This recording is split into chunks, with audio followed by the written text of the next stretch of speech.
Hello, everyone. Good evening. It works. Yes, I don't get off work till 5:30, so I might have to push these meetings 5:30 Mountain. So I might have to push these meetings up 15 minutes because I literally just walked in the door.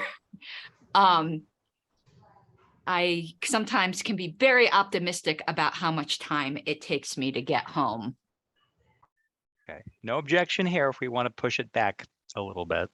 I try to keep it, as easy as possible for East Coast people, but not too early for Pacific. It gets tough. But traffic lately, well, at least in the winter in Colorado, and it snowed yesterday, can be a little hairy. So I'm going to give it maybe 2 more minutes to make sure, if anyone was here before, because yes, I made an oopsie on the agenda. There's no meeting will ever be before 6:30 Mountain for me, because again, I work until 5:30. So we're going to give it a couple minutes, and we don't have a secretary, so that's where I'm going to call Sylvia. I think she just emailed. Yeah, she's asking for the link on the list. Okay, I will bump that back up. I bumped it earlier today, I thought, or late last night, because I know. Karen, I think it was just the agenda, not the link, because I had to go look for it myself. Yeah, the link is correct. I did the oopsie on the agenda.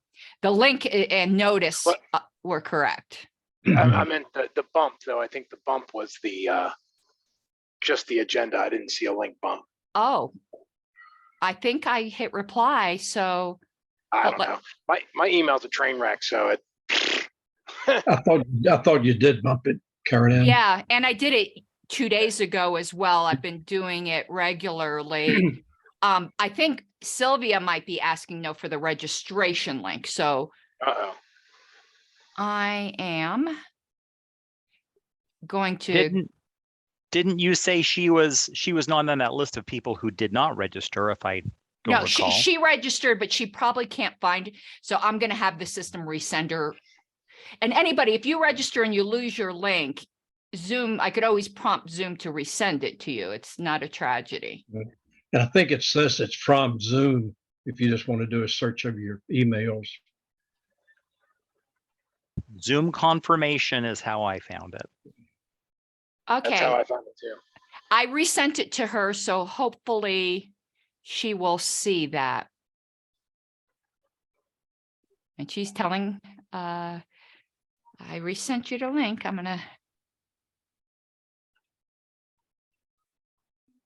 That might be, there she is. We never start without the secretary.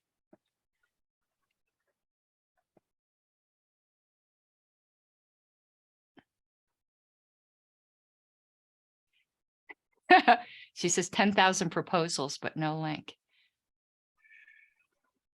Karen, what's with all these people that don't like to be seen on camera? I don't know. That can be me sometimes though, too.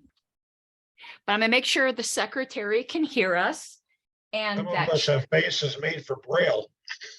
Yeah, well, I was running a bit late, but I'll fix that agenda form as well. I copied it from a past one, which obviously was a mistake. Sylvia, are you here? Yes. Okay, perfect. And it is recording, correct? Yes, it is. Yes. Good. All right, let me pull up my copy of the agenda. Just give me 1 second. Sylvia, I'm going to make you co-host so that you're going to be able to share your screen.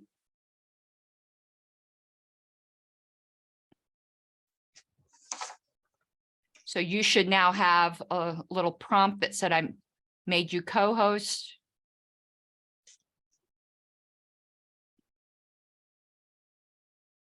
Okay, I don't know what that means. I've never done it.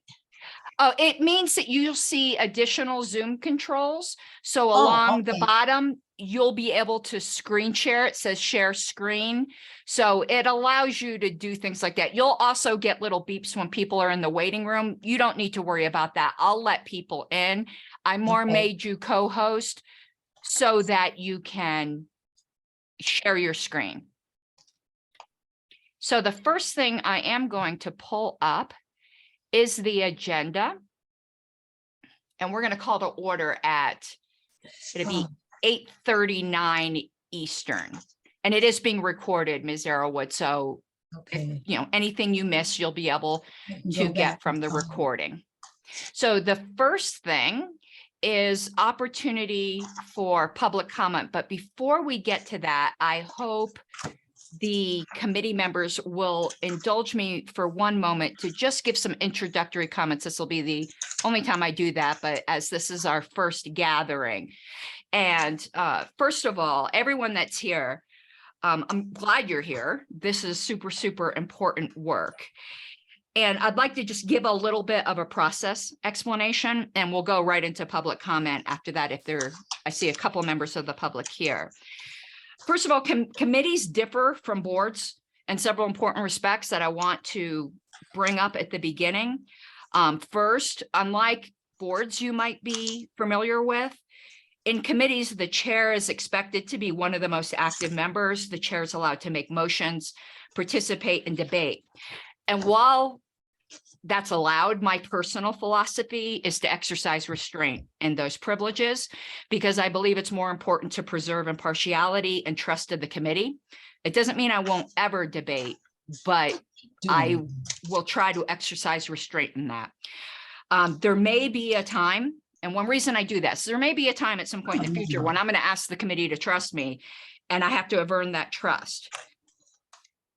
To that end, though, this isn't my first rodeo at this level, the National Party. I've chaired the past 3 national platform committees. The second thing you may not be used to is that there are no time limits on debate in committees. We can't put time limits on deliberative items on the agenda, and the question can't be called. I know someone will call the question at some point till you get used to that. Don't be embarrassed because you're used to that. But I'm just letting you know up front when I say you can't do that, don't be surprised. But it's my duty to keep things from being repetitive and dilatory. But everyone gets to have their say. And you err on the side of letting people have their say. That's the purpose of a committee. Also, there's no time limit on motions to reconsider. And a member who did not vote on the losing side may move to reconsider. That's different from boards where you have to vote on the winning side. The difference there is if you abstained, you can move to reconsider on a committee while you can't do that on a board. So rest assured, everyone will be heard. I put items on the agenda in the order received. And if everyone who's not speaking, if you could just mute yourself. I think that might be Sylvia. I'm not sure. So everyone will be heard. Items are put on the agenda in the order received with potential rare exceptions. So it's my prerogative to set the agenda, but it then becomes the privilege of the committee to change it. So if you don't like the order things are on there, you can always move to rearrange the agenda. And anytime there's a ruling that I need to make and any committee member feels the ruling's incorrect pursuant to our bylaws or Roberts, not merely that you wish it were different, the committee member should not feel they can't appeal. It's your absolute right, and it's never taken personally. I've appealed plenty of times, and you win some and you lose some. I'll do my best to explain exactly what each vote means in the process, but if any committee member is uncertain, because I know some of you, this is new to you being on a national committee, don't hesitate to make a point of parliamentary inquiry. And as I said earlier, Ms. Arrowwood is our secretary and our vice chair is Ken Molman. And I'm pleased that the party parliamentarian Richard Brown is here. So if anyone has anything they want to ask me personally and not put it on the list, you know, my email address is secretary@lp.org. Okay, so with that brief introduction that I hope, you know, answered some questions and set you a bit at ease, is there any members of the public that would like to make comment? This is your opportunity to do so. Please just raise your hand. That is on your Zoom controls. If you're not familiar with that, if you go down to reactions, there is a hand raise function. Mr. Brown. Yeah, pardon me. Thank you. Thank you, Madam Chair. I just wanted to thank you for inviting me to attend, to sit in on the meetings and to participate. I appreciate the opportunity, and I'll try to stay in the background as much as I can and let you folks do the work, but I'm available if anybody has questions. And of course, you know, I'm a registered parliamentarian, you're a registered parliamentarian, Sylvia is a professional registered parliamentarian, and 2 or 3 other people like Mike Seebeck and Ken Melman are very knowledgeable. So you've got some awfully knowledgeable people about parliamentary procedure on this committee. I really appreciate you taking time to be here. Mr. Brown, you're welcome at all of our meetings. I think it's probably been a flaw in the past that you haven't been invited at the very beginning at these national committee meetings. And I think it could save some trouble down the road. Would anyone else like to speak in public comment? And by the way, a committee member can speak in public comment as well. If you think you have something you'd like to address to the committee that might not fall under an agenda item, please take the opportunity during public comment to also comment. And I'll just add, since we're expressing gratitude, Madam Chair, for your support materials, which I think are great. I compare this to the last time I served on this committee. We didn't have anything like that. So it's just, I think, very helpful that we hit the ground running with those kind of things. So thank you for putting those together and circulating those to us, and for chairing this committee in the way you have so far. Thank you very much, Mr. Latham. And on that note, if you take a look at the agenda, those resources on there will start to become very valuable to you. There's my draft timeline, so you'll see how I'm envisioning the progress of the committee. Of course, that also ends up being the prerogative of the committee. I can set a timeline, you guys can change it. The committee is in your control. There's also the master proposal sheet where you can keep track of all the proposals that have come in. I will, after each meeting, do a working copy of the amended bylaws. It'll be an ongoing markup copy, so you can see our progress in that respect. And there's an LPDA page for the committee. I don't know who's keeping that up to date. It's not me. It's someone who's just observing what's going on the bylaws list. And I'm thrilled that a member of the party is that invested. They created that LPDA page. I was like, whoa. And every single time you guys put a proposal, this member puts it up on LPDA. I'm like so thrilled that somebody is doing that. All right, is there any further public comment? Okay, hearing none, we're gonna move on to the next item. I put as a standing item on there, approval of last committee's minutes or summary, technically, and under Roberts, there's not minutes, but obviously that doesn't apply right now. So the first item, oh, I didn't put attendance. That's another error on my agenda. I'm gonna make a note of that. Madam Secretary, if you would like to take attendance.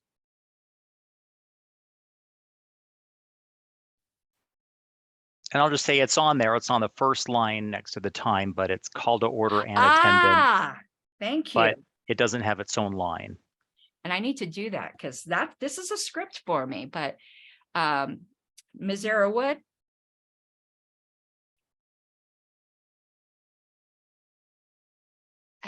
You're muted if you're talking. Okay, I have us in alphabetical order. I'm here, Paul Bracco, Present. Nicholas Suzuki, I'm here.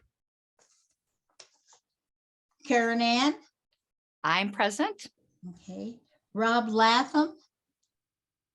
And I pronounce it Latham. You And I'm sure here. can. Latham. Frank Martin, Present.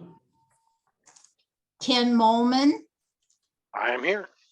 okay, Tom Roulette, Here. Mike Ruffo, Here. and Mike Seebeck. Here. Thank you, Madam Chair. Everyone's present.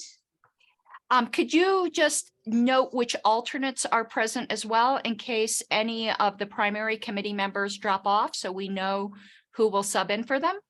Okay, Chuck Moulton.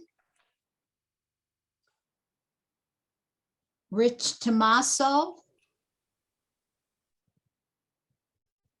Dave Roberson. It's Robertson and I'm present. Robertson. Greg Deal. Present. Roger Roots. Roger Roots, okay. Data Logan. Dean Rogers, Last and least. okay. I have 3 alternates present. I hope they're not pregnant. Nice. Dave Congratulations, Roberson, Greg Deal, and Dean Rogers. All right, thank you so much. And that is an order of ranked alternates, correct? So Mr. Roberson Yes. is the ranking alternate. Okay, thank Yes. you so very much. All right, well, we're going to get right to work. We're going to hit the ground running. And the first proposal I have up is from Mr. Bracco. Now, Madam Secretary, if you could share your screen that would show the language where we prepared that document ahead of time.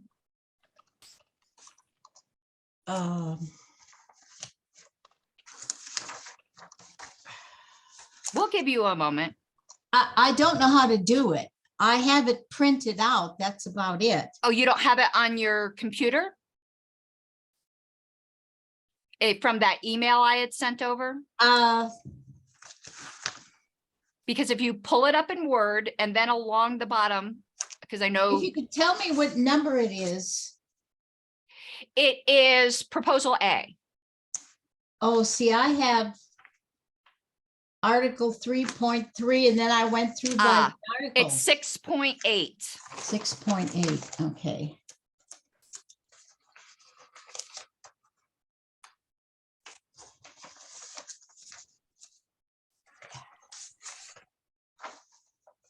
Is that the National Committee shall appoint new officers, It's the one on the chair ascension procedure. excluding chair? Yes. So, and if you go down to the bottom of Zoom, it'll say share screen. If you hit that, you'll get this little screen that'll ask you, if you have more than one monitor, it will ask you what screen you want to share. But if you have one monitor, it might show different windows, and hit the one where your Word document is, or, you know, if you did it on Google Docs, I'm not sure, hit that, and then it will display to everybody so they can watch your live amendments.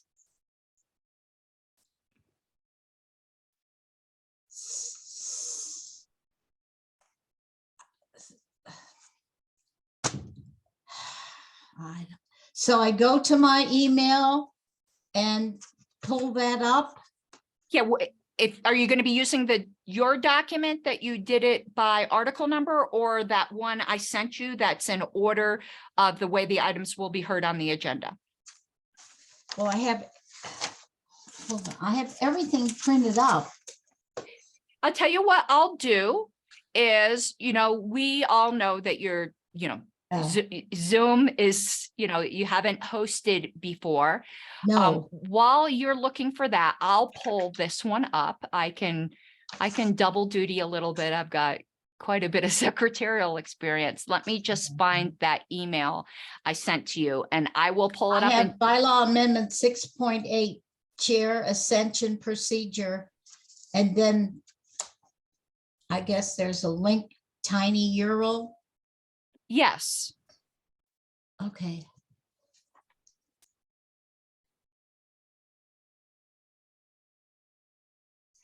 but while you're doing that, just so that we could, because it might take this one might take a little bit of debate. I will share my screen while you are working that out.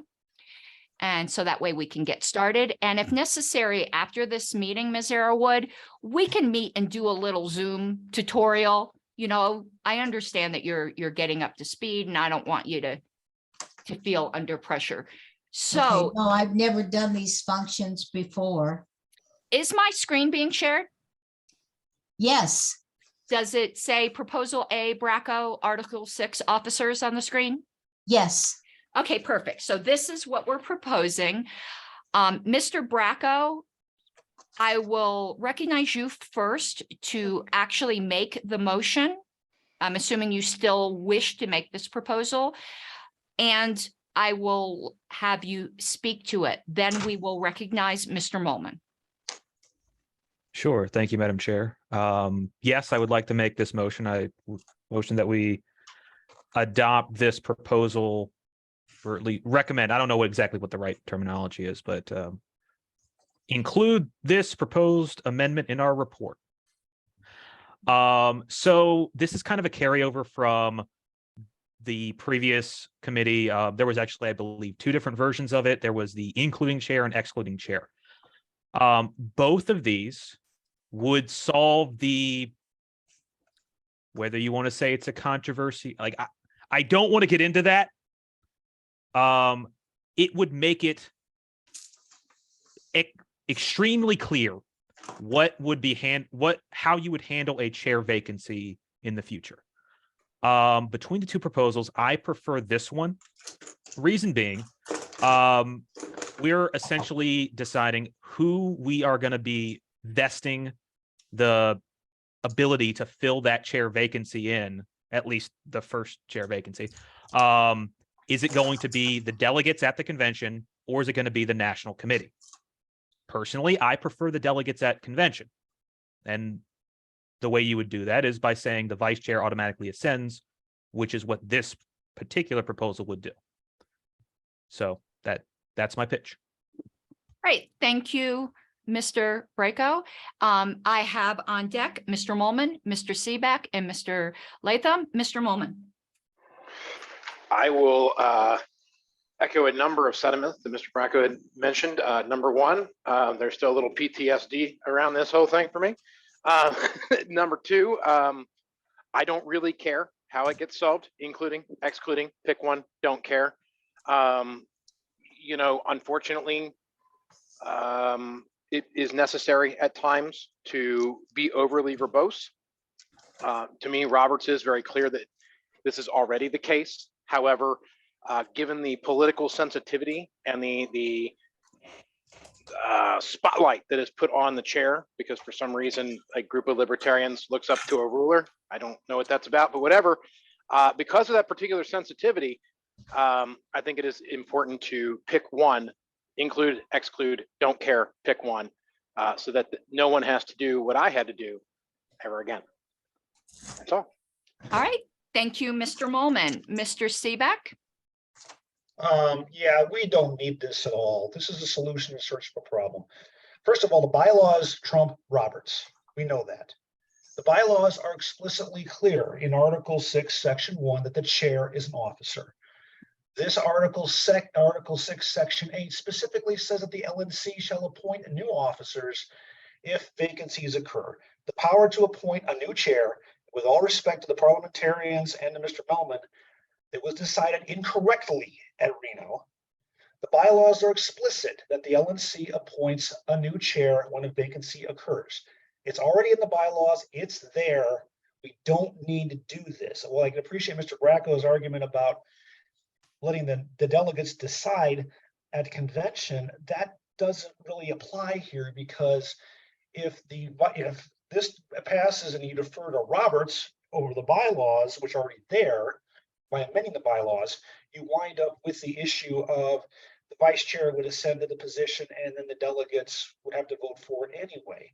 But if the LNC appoints the position, they still have to vote for it at the next convention. So that's a moot point. The bylaws are explicit. It already is covered. We don't need this. Thank you, Mr. Seebeck. Mr. Latham? I just wanted to point out first 2 typos I do see in the solution section, 3rd line down. the word provisions should just be singular provision. And then I think on the last line there, the fifth line, discovery this provision, just discover this provision. So remove the Y. And this may sound a little bit like a broken record, although maybe this proposal maybe will give committee members an opportunity to kind of hear my philosophy on just kind of bigger picture stuff. But I look at this proposal, I'm certainly sympathetic given what transpired in the last term. But assume that there was a chair vacancy under this proposed rule, and then the LNC citing this proposed rule does not fill the vacancy of chair. They just leave it vacant. So game that out. And I think you might just come to the conclusion that there's a bit of a problem there. So second, assume this proposed rule operates as the sponsor probably intends, which means that the vice chair becomes chair. So now there's a vacancy for the vice chair, and the LNC fills that vacancy. So would the dysfunction seen during the last term of the LNC have been avoided with that change? And I'll suggest that the last LNC would have found a workaround to behave largely as they did. One of the problems is how our party elects at-large members by plurality rather than proportionally. So we have overrepresentation of some points of view and underrepresentation of other points of view. So I want to see a bylaws change to elect at-large members proportionally. And I want to see bylaws change to authorize electronic balloting to make the job of the secretary and the tellers easier in administering those kind of proportional elections. So I don't oppose this proposal right now, but I'm feeling neutral about it. And there is an argument that had the way the chair succession was handled during the last LNC term been appealed, it would have been voided by the Judicial Committee, but it was not appealed, from what I recall, to the Judicial Committee, which suggests that an insufficient number of past convention delegates objected to the way that the chair's succession was handled during the last LNC, at least strongly enough to appeal that decision. And maybe they just felt that what was done was okay. And I think it's maybe desirable that our bylaws allow party members and LNC members to improvise in certain situations like that. So those are my thoughts on this proposal. Okay, thank you, Mr. Latham. I am going to, actually, I will take the opportunity just to speak briefly. I was going to wait till last, but there's quite a few hands. First, I want to answer what was an inherent point of parliamentary inquiry, even though he might not have realized so, by Mr. Latham. The dicta on those proposal sheets, such as the solution, benefits, problem, that's to focus the committee members' thoughts. There might be typos in those. We don't need to worry about that until we're going to prepare our report. That language isn't part of the proposal, and the committee will end up crafting the arguments for our report. So those were the initial arguments, but we don't need to worry about typos and things like that. It was just to kind of focus the discussion before the proposal comes up. So just so that people don't need to worry about typos and things and those things. Second, the chair respectfully disagrees with Mr. Seebeck. And I believe most parliamentarians this has come up on the Roberts Rules Forum, that the bylaws have to specifically say the chair. It can't generically say officers. So right now, Mr. Mulman's ruling, I believe, was correct. And the LNC did overturn it to answer another implicit request for information. Mr. Latham, it was not appealed, not because enough people didn't support it. I could have gotten the signatures to appeal it. I was picking my battles. So I wouldn't read too much into it not being appealed. There was just so much going on that term that it wasn't worth it. But I certainly think enough people would have signed. So just on that point, one last point, I'm going to echo Mr. Braco. the chair is a very important role. Again, traditionally, parliamentary wise, the chair ascends, I mean, the vice chair ascends. That is someone that the delegates picked. And it's the heir and the spare. With all due respect to Mr. Molman, I'm not meaning to belittle your past position. I mean this with the utmost respect. The vice chair is the spare chair. And when you break a chair or they resign or whatever may happen, your spare moves up. So that's really all I have to say on that. Who was after me? I believe it was Mr. Braco again, and then I will say it was Mr. Roulette, Mr. Latham, and then Mr. Brown without objection, and Ms. Arrowwood. So, Mr. Braco. Bracco. Sorry. But anyway, you're only the 10,000th person ever to do it. So just to try to speak to Mr. Seebeck's comments, I guess whether this is clarifying something that is already the case, or whether this is changing what is already the case, I would prefer given the choice between your first backup chair, fully admit it is only the first backup chair. If you have two chairs resigned, yes, the LNC is going to be appointing that person regardless. I would rather the first backup chair be picked by the delegates. And I don't really care nor want to wade into the argument of what is or is not currently the case after the 2024 convention. That's what I am trying to get to, is that is our procedure. Nobody's arguing about our procedure. It's clear, hopefully. Oh,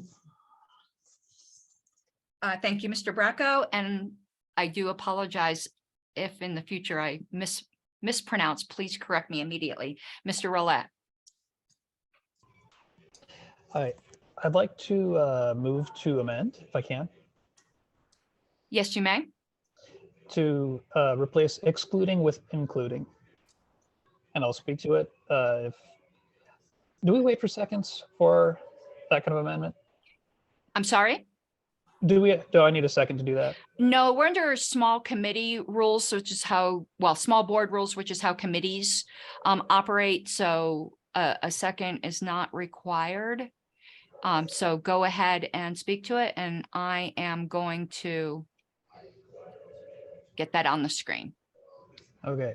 So I also think that either one of these solutions, excluding or including, is better than remaining silent. However, I prefer including. And the reason is, well, multiple reasons. First, if in the case of like what recently happened with Ken Molman, if he didn't want to be chair for the remainder of the term, he would have had to resign, and then both spots would have had to have been nominated again. It just seems like a more elegant solution also. I understand what people are saying about the vice chair being like fundamentally the spare chair. And I understand that is how it works for short periods of time. However, if a chair leaves and there's a significant remainder of a term remaining, it seems to me that there should be more deliberation about it. That's it. Thank you, Mr. Roulette. Without objection, Mr. Brown. Thank you, Madam Chair. I'm not going to weigh in on a preference as to which version I would prefer. That's for this committee to decide. I just wanted to say essentially two things. That first off, from a parliamentary standpoint, this motion as crafted, I think was just almost perfect, because all you need to do to fix this problem is add the word either excluding or including the chair. So from a parliamentary perspective, this is a very easy fix. That's a good fix, a simple fix. It is all that's needed. No more language is needed. But I also want to respond to my friend, Mr. Seebeck's comments. And the bylaws are not clear on this point. I simply disagree very strongly. I think almost all credentialed parliamentarians do disagree. You have to read RONR in conjunction with your bylaws. RONR is very clear, as you stated yourself, that the chair, the vice, they use the term vice president, but it's the same as vice chair. The vice chair or vice president automatically becomes chairman unless the bylaws provide specifically in the case of the vice president that he will not become the chair. It's not sufficient to say that the board of directors or the LNC or an executive committee will fill all vacancies or all office of vacancies. Under Robert's rules, that is not sufficient. You have to specifically mention a vacancy in the office of chair if you want any other method of filling the vacancy. So I simply disagree very strongly with my friend, Mr. Seebeck, that when you read the bylaws in conjunction with RONR, as you have to, and that is not a conflict between the two. RONR says very plainly that you can provide your bylaws for there to be an election to replace a vacancy in the chair.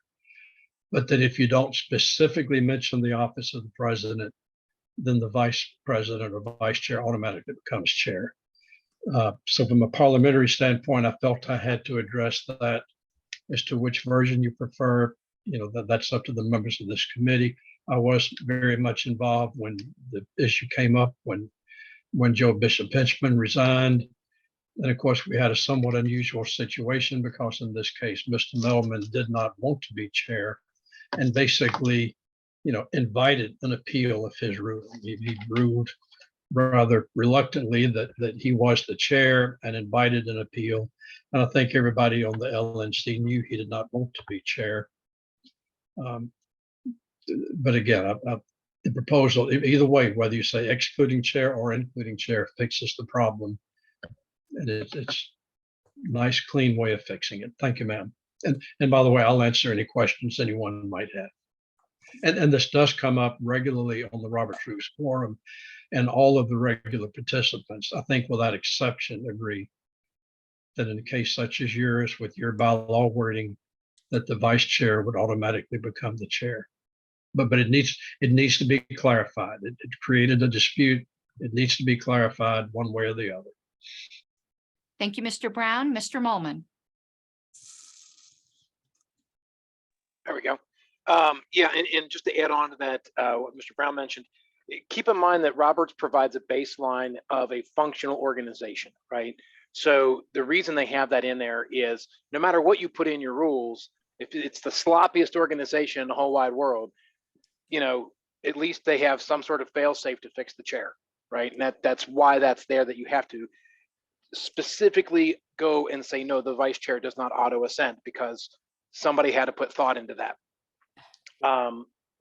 As far as the include and exclude in the amendment, the last committee, what we did, rather than try to decide one way or the other, like to propose one, we had put forward, and I forget which one was the primary and which one was the pending amendment, but we had actually proposed it as a pending amendment so that when it came to the floor, the first thing that was going to be decided basically was include or exclude. And I think that's in order, although I was like, okay, cool. That seems weird, but cool. And assuming it is, I think that might be the way to handle this, is let the delegates decide include or exclude, just because I don't care. And some people are very passionate one way or another. I am not one of those people. I am passionate about having it answered. So whether it includes the primary and excludes the pending amendment, or excludes the primary and includes the pending amendment, if that's in order, I don't care. And that's I just want to provide that background and whatnot. So thank you. Thank you, Mr. Molman. And again, I think there was an implicit parliamentary inquiry there. I actually don't think that was proper to have a pending amendment used in that way, because one of them has to be the recommendation of the committee.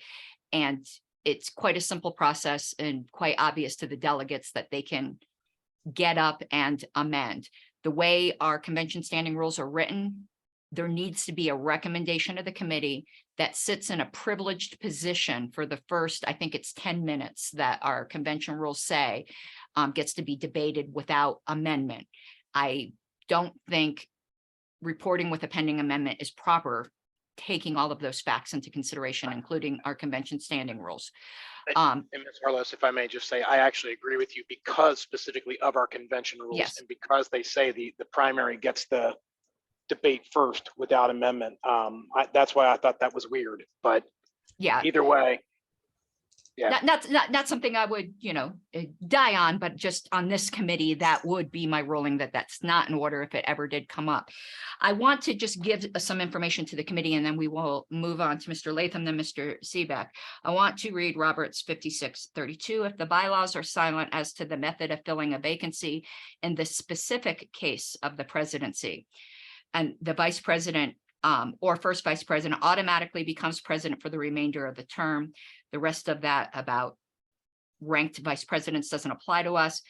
This is the sentence that's key. If another method of filling a vacancy in the presidency is desired, it must be prescribed and specified as applying to the office of president in particular. And that is why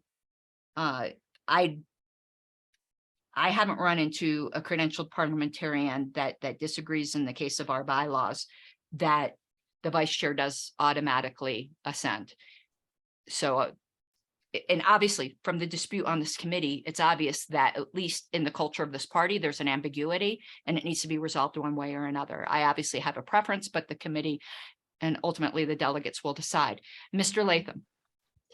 Thank you. So, well, I appreciate the discussion because it's helping me sort out in my mind. And let me see if I've got this straight. So the original proposal that has excluding, the implication of that is that there is auto ascension, and it says the delegates need to decide who the chair and the vice chair are.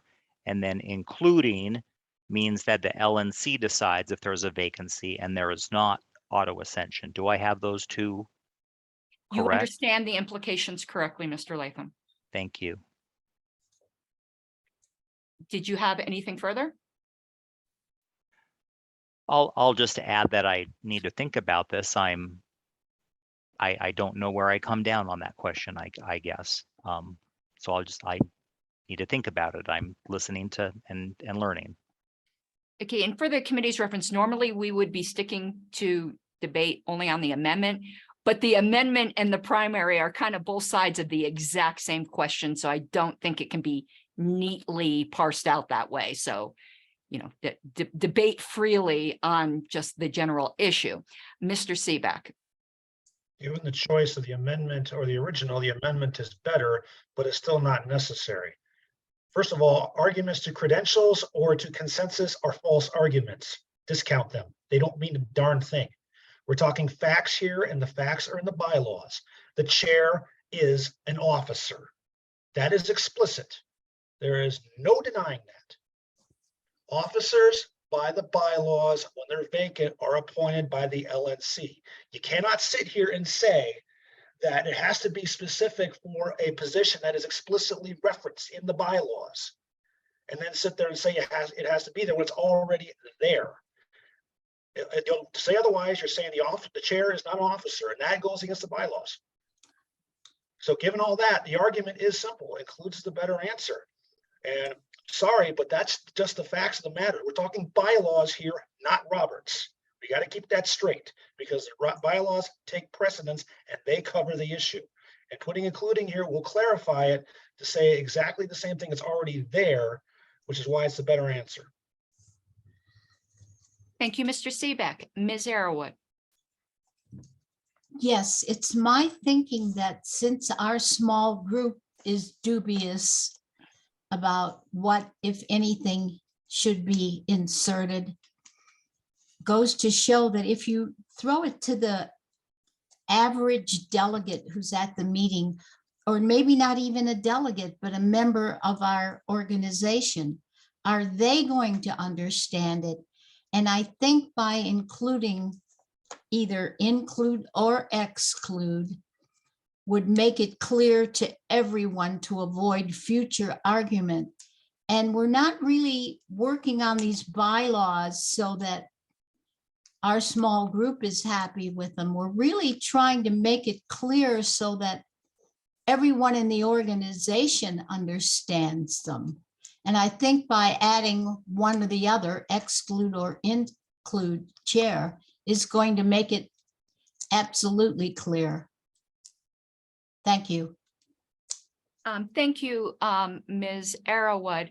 Mr. Bracco, if you don't mind, I would like to let Mr. Oh my goodness, Mr. C and Mr. Martin speak first, if that's okay, Sure. since they have not yet spoken. Can I have like 5 seconds? Well, you are next in line, so yes, you can. I would just ask, as a favor, can we not debate what the current procedure is? I don't really think it's relevant to the amendment itself. And I'll get back into the back of the line now. Okay, thank you, Mr. Bracco. Mr. C. Yeah, I'll say it's Siselsky. It's going to be hard. Maybe just saying C is easier. Whatever. I don't care. I I'm wrote used to it. down it phonetically, so hopefully I'll get it next time. All right. Yeah. I just wanted to voice support for the original wording of this, the excluding chair. I believe that's the intention. I believe that's I think that's the right way we should be looking at this. I agree with Mr. Bracco fully that this is that the delegates should be deciding on the vice chair at the convention with full knowledge that the vice chair could ascend in the case of a vacancy, and anyone running for vice chair, will clearly know that, hey, this is part of the job. So yeah, I believe excluding chair is the better way to go here. Thanks. One moment, let me speak to my husband. Could you just put this away till after the meeting? I'm not going to be able to do this right now. Thank you. Thank you, Mr. Siselsky. Did I have it right? Yep, that's good. Thank you. Mr. Martin. Yeah, hi, thank you. So I'm just looking at this and I'm thinking that the automatic ascension of vice chair to chair has an advantage in that you don't have a period of time where there is no chair, right? So not having a chair for any significant period of time could create various kinds of adverse situations. And that amount of time could be extended if the LNC has trouble achieving a quorum or otherwise, meeting effectively. So that's just my observation here. I think, having a chair continuously is a wise precaution. That's all. Thank you, Mr. Martin. Then I believe Mr. Roulette put his hand down. Mr. Bracco? I put my hand down as well. Okay, and I think we were starting to get a bit repetitive, but is there anyone else who has anything to add? Okay, I'm sorry. Yeah, Mr. Melman has a comment in the chat, and I was going to ask him to clarify it. He says if the chair isn't available because they resign, then they perform the job of the chair, and the pronouns are throwing me. So when you say they, are we just always talking about the chair? So you're saying if the chair isn't available because the chair resigns, then the chair performs the job? I guess I don't understand. Mr. Seebeck had put forth Article 6, Section 4, or Paragraph 4 about what the vice chair's duties are. Because I had posed prior to that the question of if there's not auto ascension, then, and I just thought of this, what is the point of having a vice chair at all? And Mr. Seebeck responded back with in the chat with articles, it's in the bylaws, Article 6, Paragraph 4, they perform such duties as blah, blah, blah. And then part of it is they shall perform the duties of chair in the event that the chair is for any reason unable to perform the duties of the office. And I'm just pointing out that technically that's then, if you take the other side, that auto ascension isn't there, then that might be considered a bylaws conflict as well, in that now you're performing the duties of chair, but you're not supposed to become the chair. But anyway, it's all argumentative. And this is the point, and I think we were getting, somebody else mentioned this anyway. The whole point of this amendment is to end this debate. Like, pick one, don't care which, let's go. Because we can argue parliamentary procedure until we all die. Or we could just put in 2 words and make it go away. And I'm in favor of 2 words and go away. So that's all. Thank you, Mr. Molman, and I'm going to give a direction to the committee. Obviously, I can be overruled here, but since there's no time limits on debate, and this recording is going to be released to party members, I'm going to ask that we not debate in chat, because you can get on the microphone and make the point, because there was just a reference to things going on in chat that members in the future, when they're reviewing this, they're not going to be privy to that. And I tend to think that kind of removes some committee transparency from the members. So obviously, the committee can make another decision, but I'm asking us not to debate in chat if that's at all possible. Mr. Bracco. So I don't know exactly what this would be, but you can export the chat that as a text file, I believe. Yes, but it doesn't go on the YouTube channel. People like to just listen to these meetings at their leisure. And a deliberative assembly is when there's simultaneous oral communication that does not happen in chat. Everyone, I think, we've seen how long we've spent on this proposal. Everyone can get back up to the mic if there's a point that they believe that needs to be made that wasn't sufficiently made. I believe we are now to a vote on the amendment. So right now, what we would be voting on is to Mr. Bracco's proposal, striking including and inserting excluding. If this passes, then we would vote on passing it with the word excluding, passing this proposal with the word excluding in it. If this amendment fails, then we will be voting on whether to pass this proposal with the word including in it. Mr. Molman. Madam Chair, I think you explained that in reverse, that the amendment is to remove excluding and replace with including. Yes, Well, thank I you. believe she had it backwards as well. Yes, I have dyslexia. Apparently, it's acting up. Yes. Let me state this again so that everyone's clear. It's on the screen. Mr. Bracco's original proposal was to put excluding chair. So there would be auto ascension. The amendment was to strike excluding and to insert including so that the LNC would appoint the chair. A yes vote on the amendment would make the primary proposal or the main proposal as amended say including chair. If you vote down the amendment, we will be back to the original proposal by Mr. Bracco. I believe I had that correct this time, and thank you for the correction.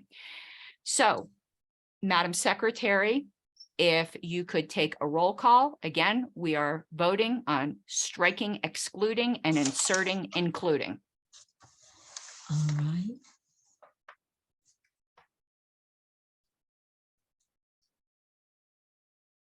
I vote no. Arrowwood, Bracco, No. Nicholas Sazelski, No. Karen Ann Harlos. Call on me last, please. Sure, that's a pass. Well, I believe that unless the committee objects, I would like to be called on last at all times because I'm not going to be voting on measures unless my vote will make a difference. All right, I understand.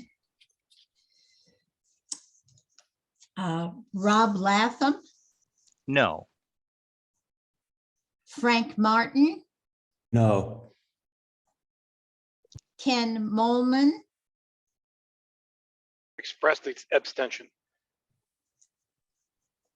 okay, Tom Rowlett, Yes. Mike Rufo,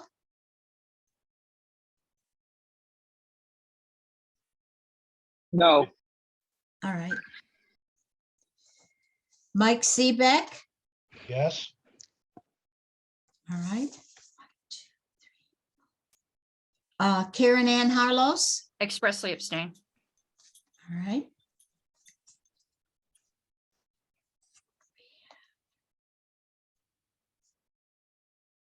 Two yes. 6 noes. And 2 abstains. The 2, 6, and 2 is 10.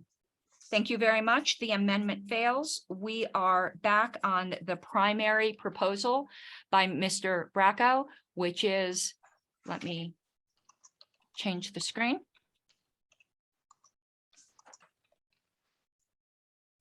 Which is to insert the language excluding chairs so that if we pass, this is a proposal, Article 6.8 will read, the National Committee shall appoint any new officers excluding chair if vacancies occur, such officers to complete the term of the office vacated. I believe we are ready for this question. So we are voting on passing this proposal out of committee. Ms. Arrowood, if you All right. would take the roll, and I'm stepping up for just 1 second to close the door because Wayne's not here to do it. Nice. All right. Arrowood, myself, I vote yes. Paul Bracco, Yes. Nicholas Sazelski, Yes. Rob Latham, Yes. Frank Martin, Yes. Ken Molman, Yes. Tom Rowlett, Yes. Mike Rufo, Yes. okay. Mike Seebeck, No. all right. Karen Ann Harlos, Expressly abstain. all right.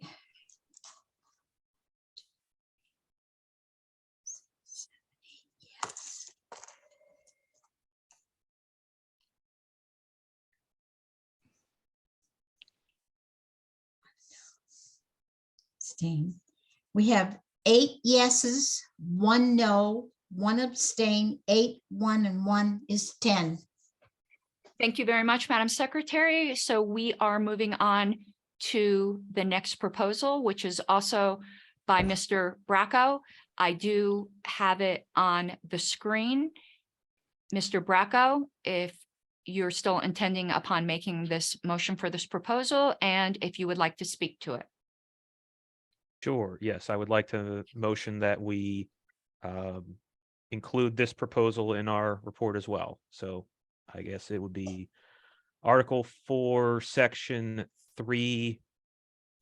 Not that. Is anybody else think it's a little bit formatted? Because there should be a Section B, right? 3B? Yeah, when you copy from the bylaws, right there, it gets weird. But you are Okay. correct. It's 4.3A. Madam Chair, To- could you blow up the text a little bit, please? Yeah, let me try to do that. Yeah, I was going to ask if it could be enlarged as well. Thank to you. strike $25 and replace with $50. So to speak to it, I think that I believe it hasn't been adjusted. This $25 hasn't been changed since 2006, and as we all know, lots of inflation since then. I'm not all that married to this particular number, but I think it should go up. And I think that whatever comes out of this committee, it's either going to get proposed or passed as proposed or amended down and passed if it's passed at all. Nobody on the floor is going to be amending it up. So my thinking was start off with a high number, and if people want to amend it down, they can amend it down, whether that's in committee or on the floor. This procedure is obviously like it's not some inflation adjusted type of thing. My thought there is that something like that might be more elegant if it got passed. However, the debate and the discussion on the convention floor would be a lot more. We're going to be, if we were to do that instead of this, we would be spending a considerable amount of time explaining the procedure to 1,000 people, most of whom probably have not seen it before. That's going to take up a lot of time on the convention floor. This is something that somebody can look at and understand what it's doing in 5 seconds. So that's my thought. Thank you, Mr. Bracco. I have Mr. Seebeck and then Mr. Molman. Mr. Seebeck. Yeah, I've got a question about this because I'm a little puzzled as to how implementation of this would occur. Bylaws changes take effect immediately. So sorry, just Hold on, let me ask the question first, please. Well, there is clarification. It's just, I don't know. It wasn't included in that little picture. There's a proviso that should be along with this. Okay, let me pull that up, Mr. Bracco. And then let's, I understand that you had a clarification, but if we could avoid the crosstalk, that would be greatly appreciated. Everything will come out in the wash. One moment here. There is a proviso. Proviso for current sustaining members only. This shall go into effect when current memberships lapse. I will get that copied onto the screen that we are looking at. That actually answers my question. So thank you for bringing that up, Mr. Seebeck. Mr. Molman. There's on mute. All right. As Mr. Bracco pointed out, I'm a big fan of the auto adjusting dues, but I absolutely agree with him. Just getting a number is going to be infinitely easier than trying to argue over which way we're measuring inflation and blah, blah, blah, blah, blah, blah. One point I would make is that actually the $25 went away and came back. So I think it left in 06 and came back in 08, but it apparently it's been $25 since like the 80s. And I don't know about you all, but $25 in the 80s was a lot more money than it is today. And maybe Ms. Harlow's being on historic preservation can clarify a better number than that. But the point being that it's been $25 a really, really long time. The only thing that this does, just to be very, very clear what dues actually functionally do in our organization, is determine delegation stuff, right? That's like the only thing it really does.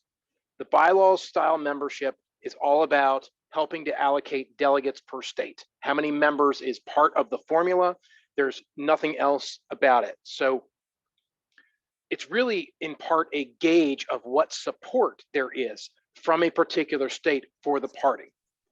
And so, you know, me personally, I have no issue paying $50 dues to the national party a year. I think I'm paying 25 and change a month anyway. But I think that there needs to be more of a commitment to the organization than $25. The rules do allow the national party to create other types of memberships. They don't have an effect on the delegate count, but they can affect other things. And so they can create, let's say, an associate membership that's as little as $5 just to get somebody to say, hey, I'm a Libertarian Party member, right? It just doesn't mean that level of support is not going to get you anything extra for delegates, right? That we're setting this boundary. It's all about how much support there is at a certain level from a particular state as to help determine delegate counts.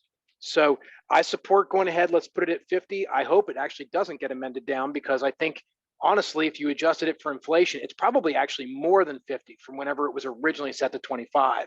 But I don't think the delegates are going to go for anything higher than 50. I think 50 makes sense. Thank you. Thank you, Mr. Molman. Mr. Latham. And just to follow up on that, I mean, I think I'm supportive of this, of just at least starting the discussion. I am concerned that it'll lead to a drop in membership from my state. the rural states, I think, are going to have a little more trouble coming up with a higher dues amount. And that could actually lead to a drop in national membership. That said, I do think there's something to be said for having skin in the game. Some of that lost revenue could be made up in contributions to the party. And even convention floor fees. For the longest time, I opposed floor fees as a poll tax. And now I've come around to, our national convention, it nominates presidential candidates. And I guess I want more clarification on this, but that's not binding right now, as far as I can tell. I think we actually ought to come up with some kind of mechanism to think about how we do bind affiliates to put our presidential and vice presidential nominees on the ballot in their states. But in the meantime, I think it's just persuasive authority. So in any event, it's not a poll tax if it's not binding. So anyway, that comes back to what kind of the purpose of a national party is. And people ought to have skin in the game to participate in our processes. So, I find myself favoring this. I liked Ken's old tying it to gold too, and maybe that's just too exotic. I like the teaching point as well, but at least this is a good starting point. Thank you, Mr. Latham. 2 points. Mr. Bracco, I'm not going to be making any kind of amendment, but something I'd like you to think about, though this is more of an affiliate problem. I don't know all the bylaws of the affiliates, but there could be a few people whose sustaining membership expires. Lapse is that's a strange word as well. You might want to be thinking about this proviso. There could be some sustaining members whose membership expiration date is during the convention.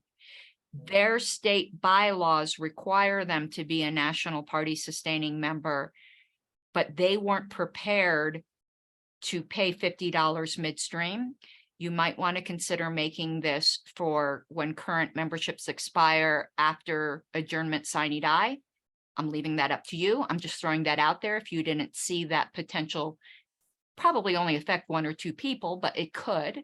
Also, to answer the implied parliamentary inquiry or request for information from Mr. Latham, it's binding our presidential nomination, in the sense that if an affiliate, the precedent is, if an affiliate does not put the presidential candidate on the ballot, they will be disaffiliated. That's at least what happened the one time this happened in Arizona. And that certainly is grounds for disaffiliation. Whether an LNC at the time would do so is another matter, but that's kind of the stick.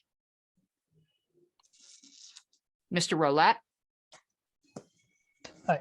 I'm opposed to this for 2 reasons. Essentially, the first reason is that immediately some number of people, I don't know how many, like maybe just 1, but some number of people are going to bounce off of $50 who are not currently bouncing off of 25. What I mean by bounce is that they will not join the party because it's $50 when they might have when it was 25. The function of the initial $25 donation, I feel like, is to get you used to paying money to the political party. It's not to help to sustain us over the long period of time. It shouldn't be our main form of getting revenue in. It's to get people interested and invested. The second reason is that I look forward 20 or 30 years and I hope we're gigantic. I hope we're big. And at that point, there's going to be no way that we are going to be able to charge dues at a national level for our national membership. If we've got, if we're anywhere near the size of the Democrats and the Republicans, that'll be considered like a poll tax or something like that. Not quite a poll tax, but something similar to it. And I doubt that that'll fly. So I actually like the $25 just because I feel like it does the least amount of damage to getting new members in, and it gets you just involved enough that you're going to pay attention from there on out. So I'm opposed to raising it to 25, or opposed to raising it to 50. Thank you, Mr. Roulette. Mr. Bracco? Madam Chair, your suggestion is well taken, and I'd like to make the following amendment that will affect the proviso only. I'll paste the new language in the chat. Okay, I'll grab it from there. Essentially, we'll add at the end, or the adjournment sine die of this convention, whichever is later.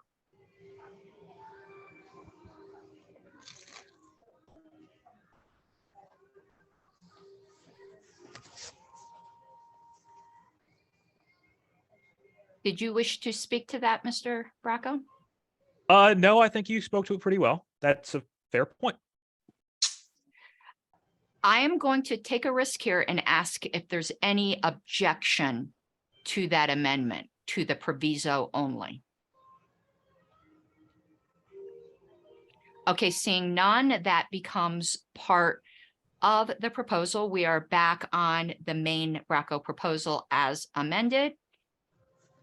Does anyone have any further debate? Mr. Rogers, and then without objection, Mr. Brown. Go ahead, Mr. Rogers.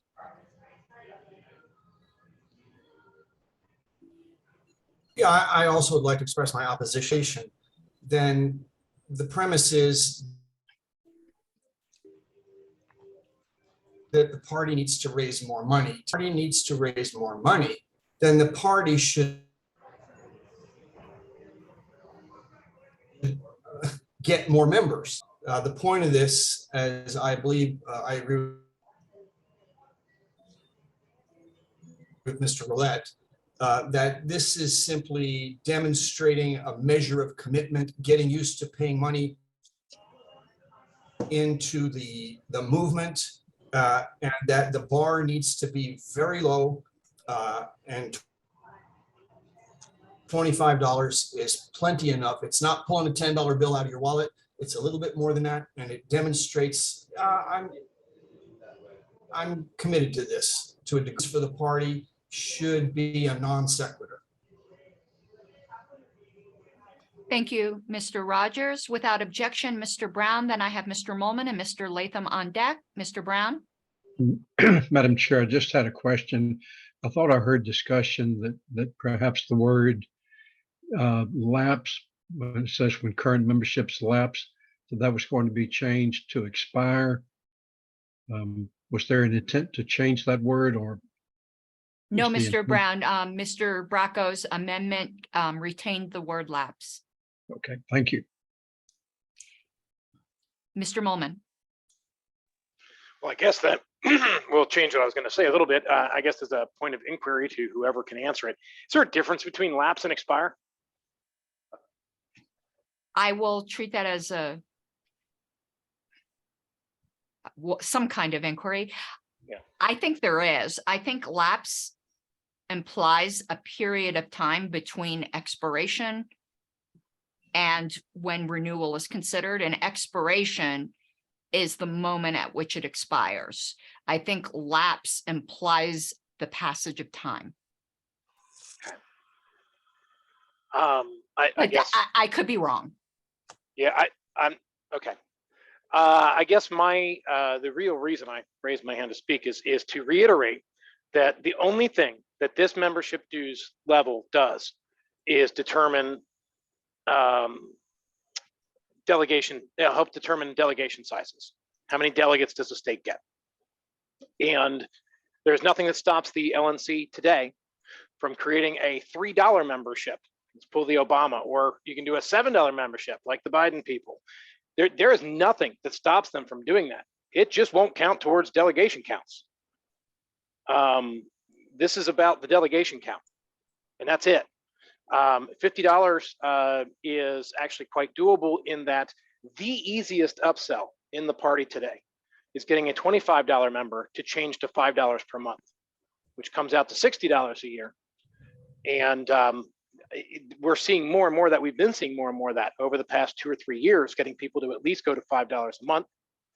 And it's an easy sell, even for those of us out in the rural parts of the world. As pointed out, yes, we are not rich out here in my county. My median household income in the county I live in is $24,000 a year.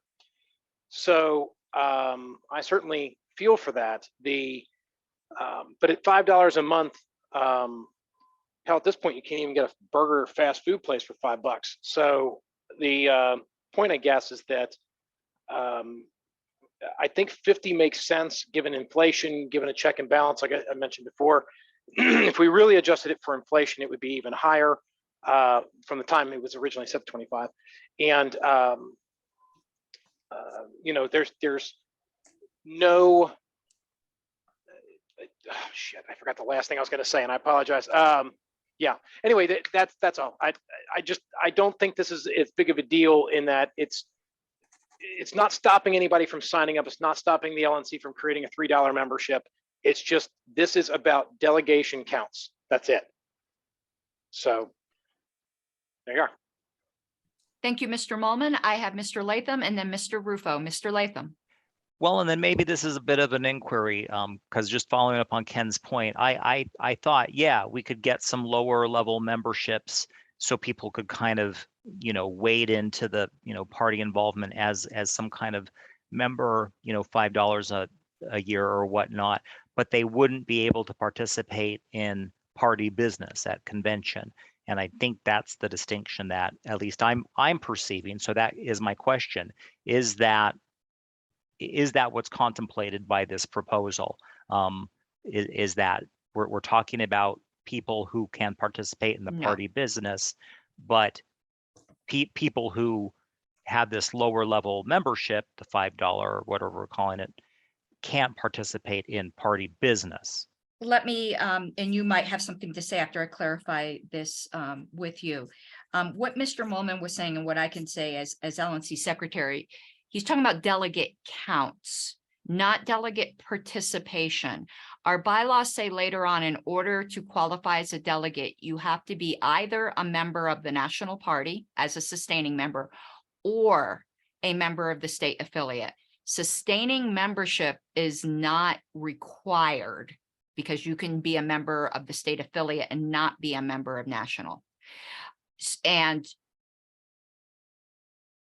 somebody who, say, was a student member that the LNC creates at $5 a month, as long as they meet their state party requirements for delegation, they can still be a delegate. You don't have to be a sustaining member to be a delegate. Some states require it, others don't.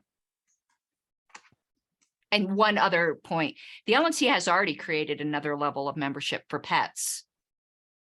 We have a pet membership. I don't think we call it that because they also include small children in that category, but it's for entities that do not have the capability to sign the pledge due to being an animal or a very small child. Mr. Latham, did that answer your inquiry? Yes, it does. Thank you. Although let me just maybe add, if there's not a proposal in the queue, it seems like there is a proposal to tighten up membership so that we don't have the state affiliate membership route.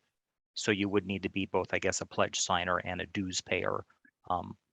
So I think that's just a big picture look at this. There are future proposals that deal with various issues surrounding membership. Mr. Rufo. Thank you. So I think I just want to, I guess it's a point of inquiry, and then I do want to speak to the motion if that's okay to do both. Yes. My inquiry is, it sounded to me the way Kent was explaining it is that the 25 or what maybe $50 dues is what helps determine the delegation totals for the state, not necessarily who can be a delegate, but that's the membership level that determines how many members of the state party New Jersey or Florida has, that, and then dictates how many delegates they get for convention. Is that am I understanding that correctly? Yes, there's the formula for delegate allocations is a mixture between number of national party members you have in your state and the percentage that the presidential ticket got the last time there was a race in your state. It's a combination between the two. There's a formula. but that membership number that is used is based on the $25 membership, not one of the LNC created lower memberships. Correct. Okay. All right. So that if this motion was to pass, then the $50, or if this bylaw was to pass at the next convention, then the $50 would then be the level that is considered for the delegation totals for those states in that formula. Yes. Okay. Thank you. I apologize. I believe this is something that the party needs to do. I think it's long overdue. Unfortunately, inflation is a reality, and I'm sure that when this $25 number was taken into consideration back when it was put in place, the cost of doing business and the cost of maintaining membership for somebody was in the cards when they were making up that number. As much as I hate inflation, as I'm sure everybody on this phone call does, it is something we have to consider, and it is something we should adjust for over time. And then there's just the fact that, like, the little bit more skin you have in the game, the more it should matter, right? Like, if I'm a state that has more $50 members than another state, then I should have, that's commendable. That's something that we should be pushing with people, and it's an incentive for states to be pushing people into that. And then to Ken's point, like that $5 a month sell, it's really, reducing to the ridiculous is sales 101. So anybody who's working in membership and in fundraising, who's trying to put people in membership, you should be reducing it to the ridiculous in the first place. I don't see $50 being a hard sell anywhere in the country for most of our members. I'm sure there may be one or two people or a handful of people who feel that it's I don't know, whatever word they want to use is to not fair. And then just to touch on the idea of a poll tax, I'm somebody who uses the word poll tax very liberally. Working in the Second Amendment space, I call every firearms permit a poll tax because it's a tax on a natural human right. I don't see membership or being considered towards your delegation count for the national party as a natural right. So I don't understand how it would be a poll tax. So I do think that's a bit of a stretch, and I think that it is a private organization that's trying to accomplish things politically. I don't think anybody has a right to be considered in the formula for delegation count. I definitely 100% support this, and it's something that's probably need to be adjusted for quite some time now. Thank you, Mr. Rufo. I have Mr. Bracco, then Mr. Molman, then Mr. Seebeck. Mr. Bracco. Correct me if I'm wrong, but Mr. Seebeck has not gotten to speak to this at all. Correct? Oh, that's correct. Thank you. I would like to yield to Mr. Seebeck then. Yeah, let's, if Mr. Molman doesn't object, Mr. Seebeck. Just take him ahead of me. It's okay. Go ahead. You haven't been able to speak yet. Well, I'm really okay with the proposal. Some food for thought, kind of tongue in cheek, kind of not. Do we really want to limit it to FRNs? Do we want to look at alternative currencies, including at the rate we're going a dozen eggs? I'm going to treat this as a point of parliamentary inquiry. I believe the FEC requires that Bitcoin donations towards membership have to be immediately converted into FRNs.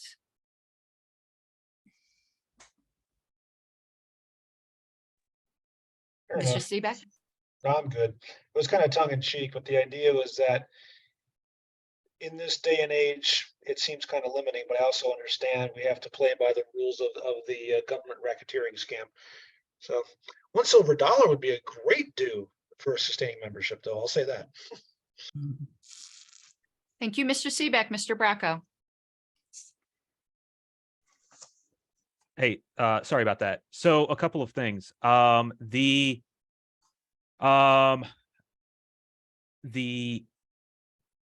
delegate allocation, I believe, it's effectively just relative to other states. It's not sort of like you double your number of memberships within your state. You aren't necessarily going to get double the delegates.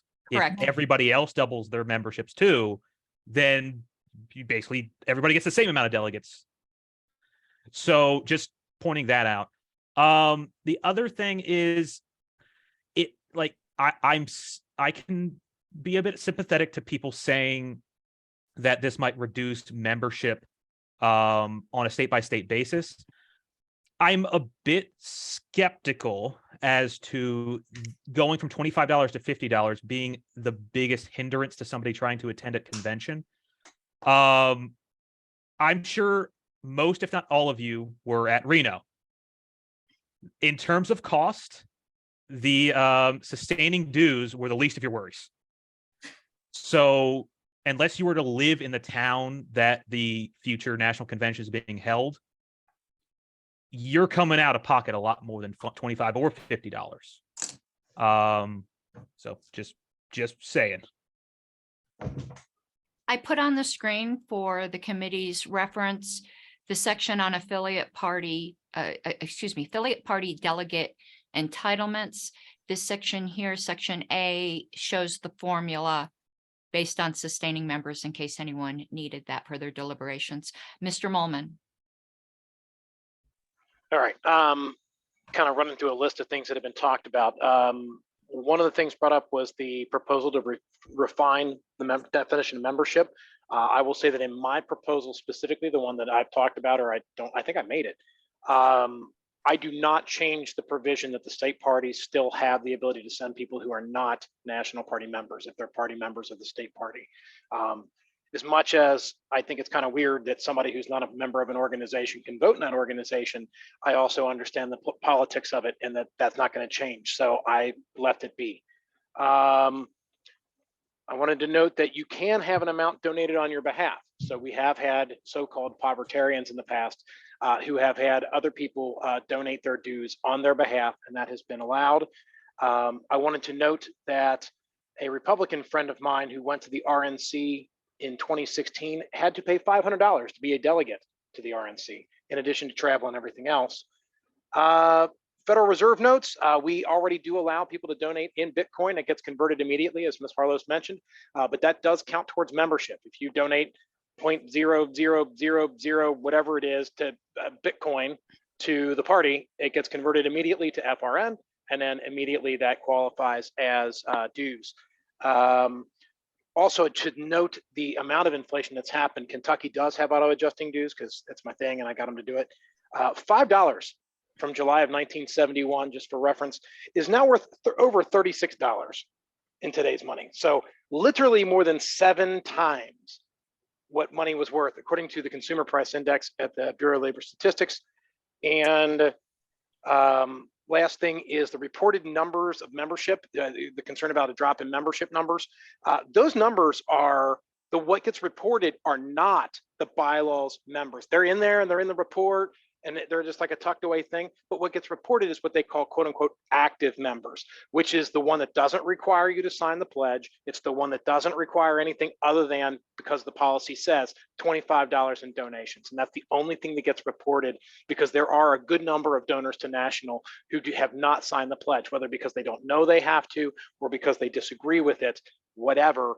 But those are the numbers that get reported on a monthly basis. As one who built a chart of that in the past few months, that is what gets reported as active, quote unquote, active membership, which is policy manual membership, not the bylaws membership. So just wanted to point that out as well. And if the LNC really wants to boost that number, create that $3 membership, and I will tell you, you'll have a whole lot of more active members that won't increase revenue worth a darn, but you'll have a whole bunch more members. So there you go. Oh, and one more thing. There was a 2-year period that we had no dues, and the party literally almost went bankrupt. So dues are important. I don't know if you all have dealt with libertarians much, but there's a big group of them that tend to be cheap and do as little as possible to be able to have their voice and their say. And so dues are important. Certainly reducing dues would be devastating to the party. And inflation, unfortunately, is reducing the real value of those dues every single minute of every single day. Again, mentioning the $5 in July 71 is now $36 frickin' dollars. That's, where we're at. Thank you. Mr. Molman, I just do have to, bylaw sustaining members are in fact reported each month along with active. Yes, I agree with that. But the big number they always promote is active because active is always more than BSM. I just wanted to clarify that. Mr. Roulette,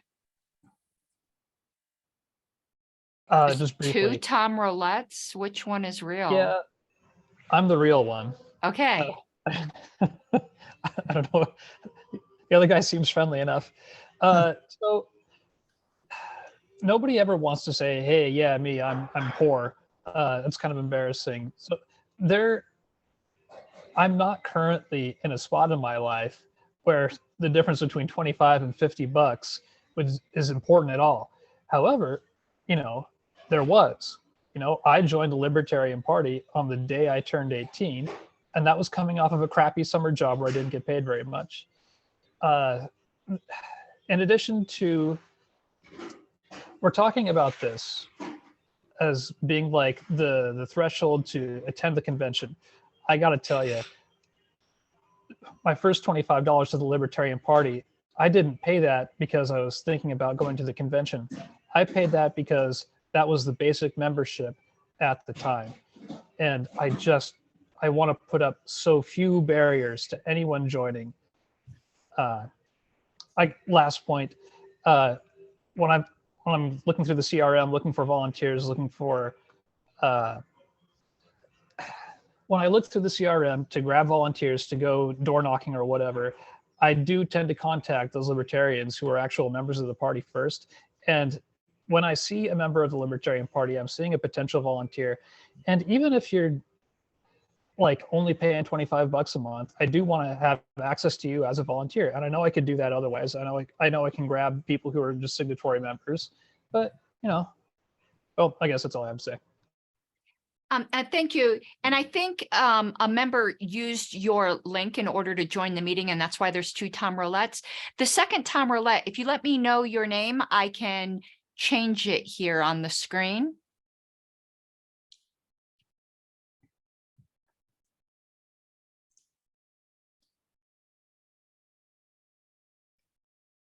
Oh, that looks like me, Data Yes. Logan. I don't Oh, know if Data. I got his link. All right, sorry. Yeah, okay. So the secretary will note that you Yes. I apologize. All right, I didn't thank even you. know. It's like, will the real Tom Roulette please stand up? I was about to start playing Slim Shady. All right, is there any further debate?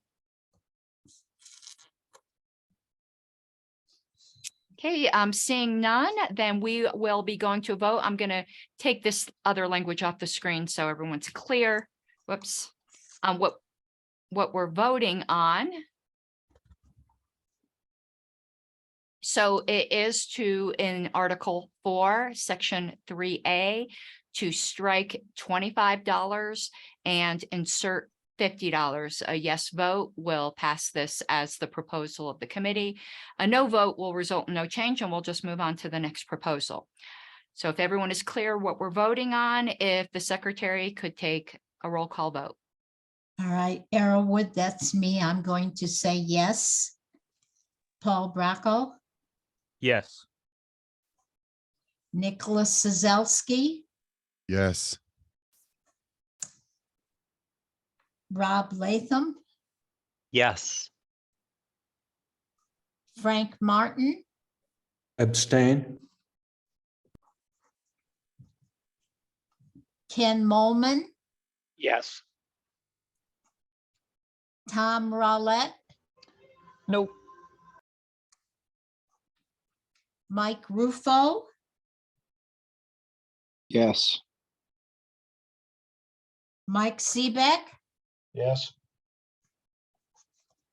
Karen Ann Harlos. Expressly abstain. All right.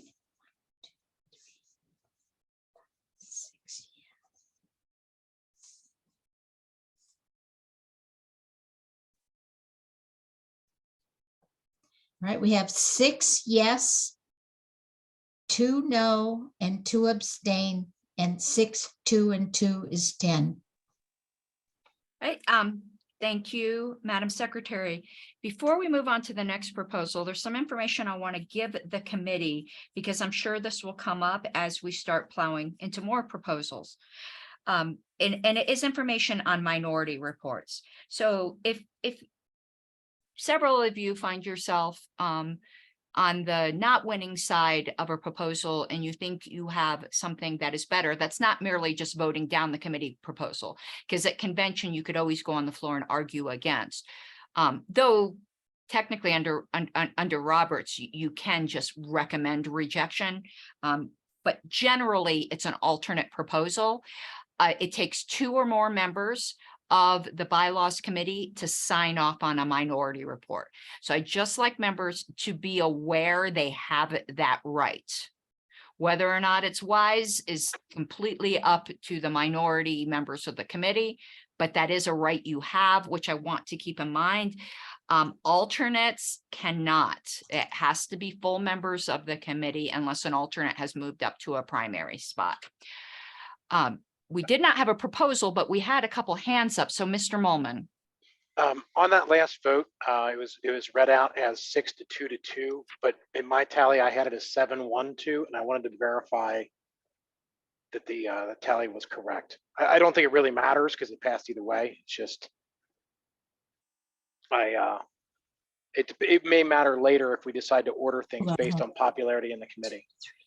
Ken, did you say you thought you counted 7 yes votes? I thought I had 7 yes, 1 no, and 2 abstentions. That's Yeah, what I have. Yeah. I had that's 7 yes. I had correct. 7 yes votes as well. Okay. You are correct.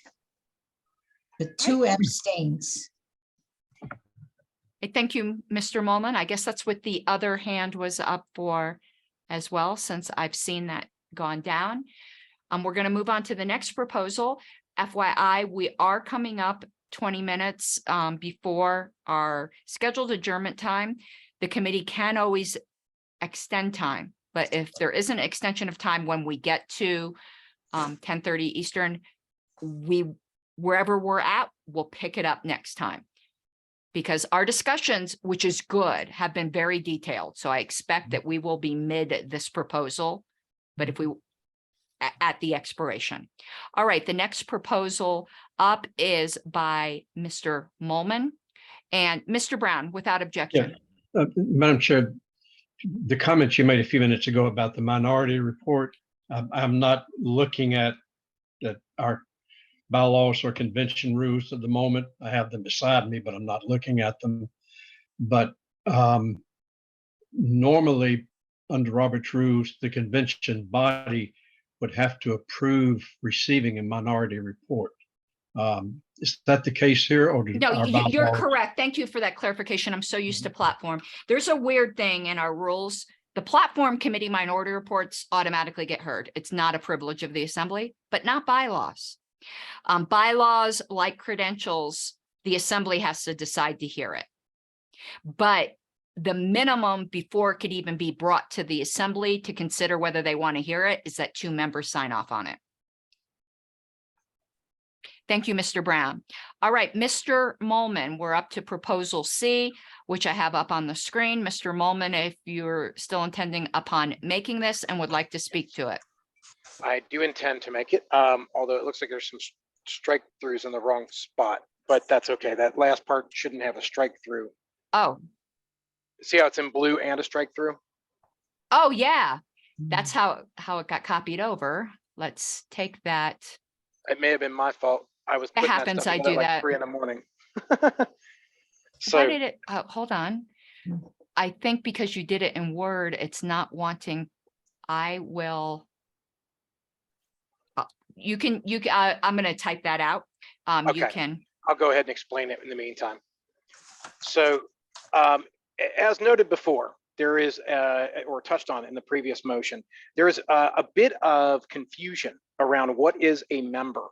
And the office, I tried to delineate this in my own mind by calling them bylaws memberships and policy manual memberships, because we use the term membership, but they mean different things at different levels.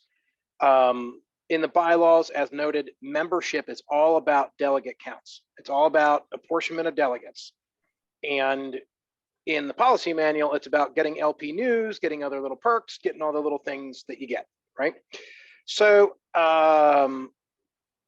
Is that correct? The part in red should have stayed. Oh, what down here? Yes, because that's existing language is the part in red. Because I'm removing that Okay, around. I have no idea what you're doing. So I'm going to look at your original proposal, see if it's a copy error. Otherwise, I'm not exactly understanding what you're telling me. So let's look up your original proposal. That's in red here, isn't? That's correct. It's the part in blue just above that red at the bottom that was wrong. Right? And I corrected it, right? Right. And then the part in red stays in the proposal in red, struck out as it is. What's different? Oh, Well, that's wait. it's because that's part of the original language I'm Yeah, I proposing. just typed it out. Oh, wait, hold on. So, yeah. Let me go back to what was here and let's try copying it. Hold on, I'm just going to copy it over. I want people to be very clear here. So we'll start from here and let's copy that over and see what happens.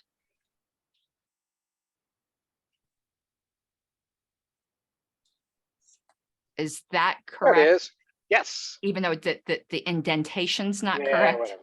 Yeah, and then the numbering's a little off because of the Yeah. stupid copy between. But the point is, this doesn't change anything other than it clarifies. And this all goes back to when we got rid of dues for 2 years and then they brought them back and everything got weird because they used the term member. We used the term member in so many different ways.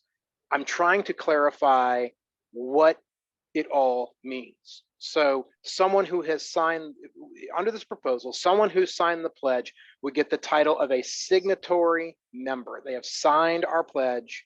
They are a signatory member. Someone who has thrown money at us in an amount that this obviously did not amend the amount. So it would be $50 if the previous thing passes, but it is not meant to change that amount. It is just meant to lay out that someone who has paid us at least the minimum amount of dues is a dues paying member. And then the next part is a sustaining member is someone who is both a dues paying member and a signatory member. So part 1 and part 2 combined makes you a sustaining member, which is what it already is. It just makes it so that it actually has a title and clarity as to, so we stop using this generic members to mean like 7 different things. And that's all this proposal is meant to do, is give a label to all these different uses of member, so that when we throw around member as a term, you can say, well, what kind of member? And you can say, oh, a signatory member, or oh, a dues paying member, or oh, a sustaining member. So that is the purpose of this, is to try to eliminate confusion around all these different uses of the word member. Okay, I have myself, then Mr. Rogers, Mr. Latham, and Mr. Seebeck. There might be a need, and I might end up making the motion to postpone, because I don't believe you're correct, Mr. Molman. And if you are correct, then the LNC is violating the bylaws, and the answer is not to change the bylaws. It's to make the LNC comply with them. There is a huge difference to what you are proposing. You're proposing to give the title of member to people who have not signed the pledge. A purpose of membership is not just delegate allocations. That's the purpose of sustaining membership. The purpose of membership is to protect the party from accusations of being a domestic terrorism organization by saying that our official members have signed the pledge. I am pyrotechnically opposed to giving the title member to anyone who has not signed the pledge. And that has been a principle of this party since day one. This is a radical change. If in fact you're correct, I don't believe you are though, but I could be wrong, and I'd have to clarify it with Mr. Krause, that the reports that come out monthly are using the word active member to be donor. That is a violation of the bylaws, which says members of the party shall be those persons. That is the minimum before you get any other title of membership. But you're in fact removing the requirement for the title of member, at least for one category, to have signed the pledge. And I cannot say how strongly I oppose that. Okay, we have Mr. Rogers, Mr. Latham, Mr. Seeback, Mr. Bracco.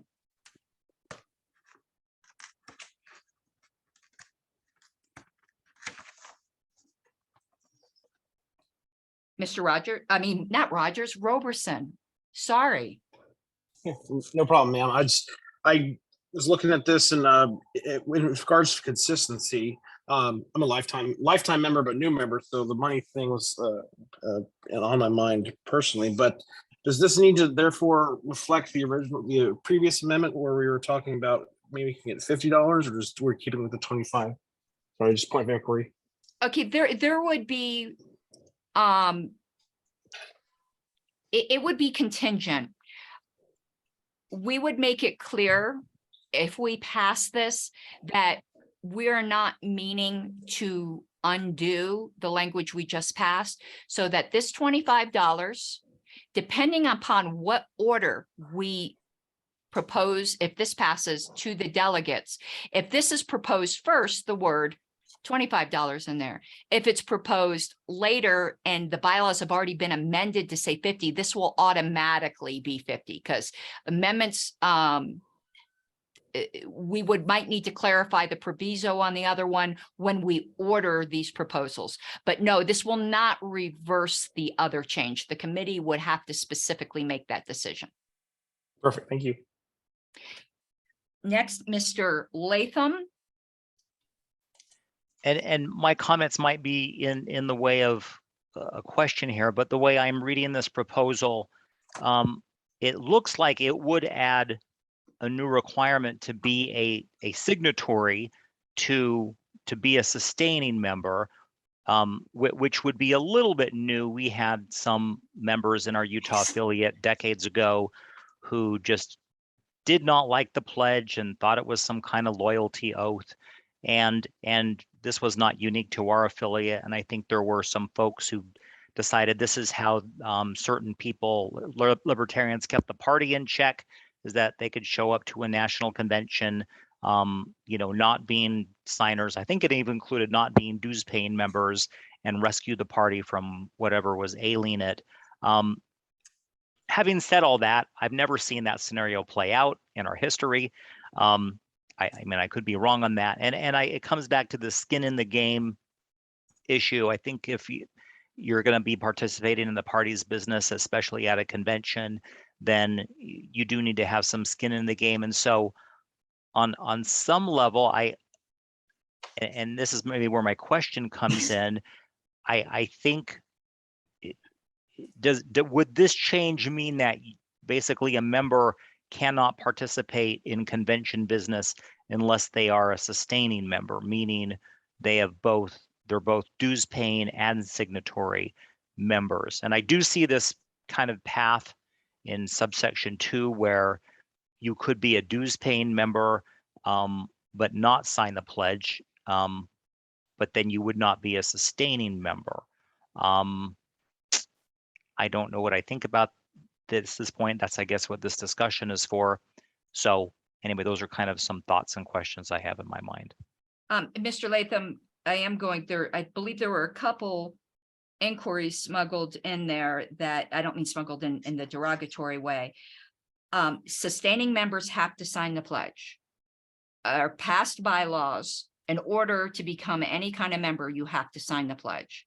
So there might be some people in Utah who had a misapprehension, but you are not a sustaining member if you did not sign the pledge. You could be a donor. That's the title for people who give money and don't sign the pledge. And once again, this has nothing to do with participation at convention.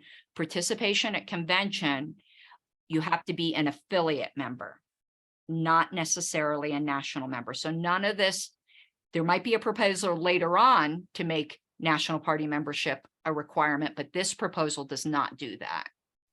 Okay, and can I just jump in? Thank you. I think that, so yeah, I'm getting confused with a different section. So this is not that change. Correct. Okay. I have Mr. Seeback, Mr. Bracco, Ms. Arrowood, and Mr. Molman. Okay, I agree with what Ms. Harless is saying about opposing this. I'm a member who happens to have a security clearance. When you have that security clearance and it's up for renewal, you have to fill out a form called the SF-86. One of the questions on that form specifically asks if you're a member of an organization that is dedicated, that is engaged in the violent overthrow of the government. The pledge protects the party from being branded with that layer. And that's why whenever they try to bring up removing the pledge at convention, I lose my mind. We also remember what happened with the MEAC thing with Missouri way back around 2001, 2002, where they tried to do exactly that. We don't want to do that. That being said, making a dues paying member or someone who does not have to sign the pledge creates a way around requiring the pledge. And it creates a back door for people who don't believe in the pledge to basically pay and infiltrate the party and create all sorts of havoc. Absolutely not. That is not something we want to be doing. That puts the entire party at risk of being put in very bad legal and political straits because of what could happen. So absolutely not on this dues paying member thing. Thank you, Mr. Seebeck. Mr. Bracco? Yes. So just addressing a couple of things, but first, something that Mr. Molman had brought up in his initial discussion about this amendment. I don't believe that requiring somebody to sign the pledge as a condition of requiring the title member of the LP is an artifact of the $25 to zero dues. When I was looking back at the previous bylaws, from the looks of it, 2006 was when the $25 explicitly first appeared in the bylaws. Previously, it was set by the LNC. And looking back at that, 2002, which it looks like there wasn't any amendments in 2004, I just posted that link in the chat. It does specifically say members of the party shall be those persons who have certified in writing that they oppose the initiation of force to achieve political or social goals. So that particular requirement does predate the dues level funny business that might have occurred around that time.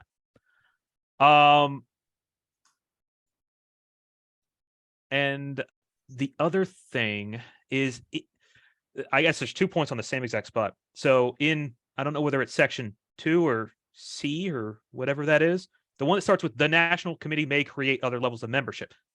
That section, I think there's some formatting issues there. There is. I'm not sure what's going on there, but the phrase "which are not confusingly similar," it seems to me is confusingly ambiguous. If we're going to have that, I don't know that it's necessary, but if we are going to have that, can we clarify it a bit?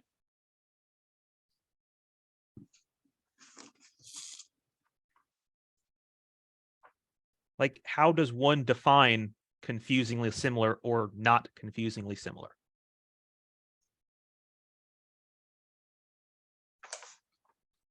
It's now ABC on the screen. I can't get them to line up properly because we're going from Word to Google, but it's now ABC the way it should be. I think there's some issues with the strikeouts as well. Let me look. Yeah, which are not confusingly similar is erroneously struck out in the Okay. copy. Thank you. I'm going to see if I can get that to, we definitely want to have it. There we go. And this C should not be stricken out.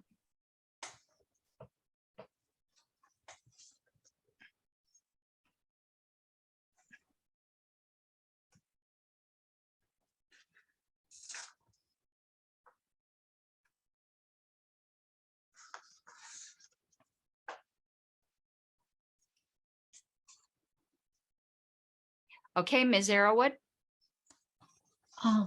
I was thinking that if perhaps there is ever another requirement for another layer of membership, that we refer to it as an exalted member?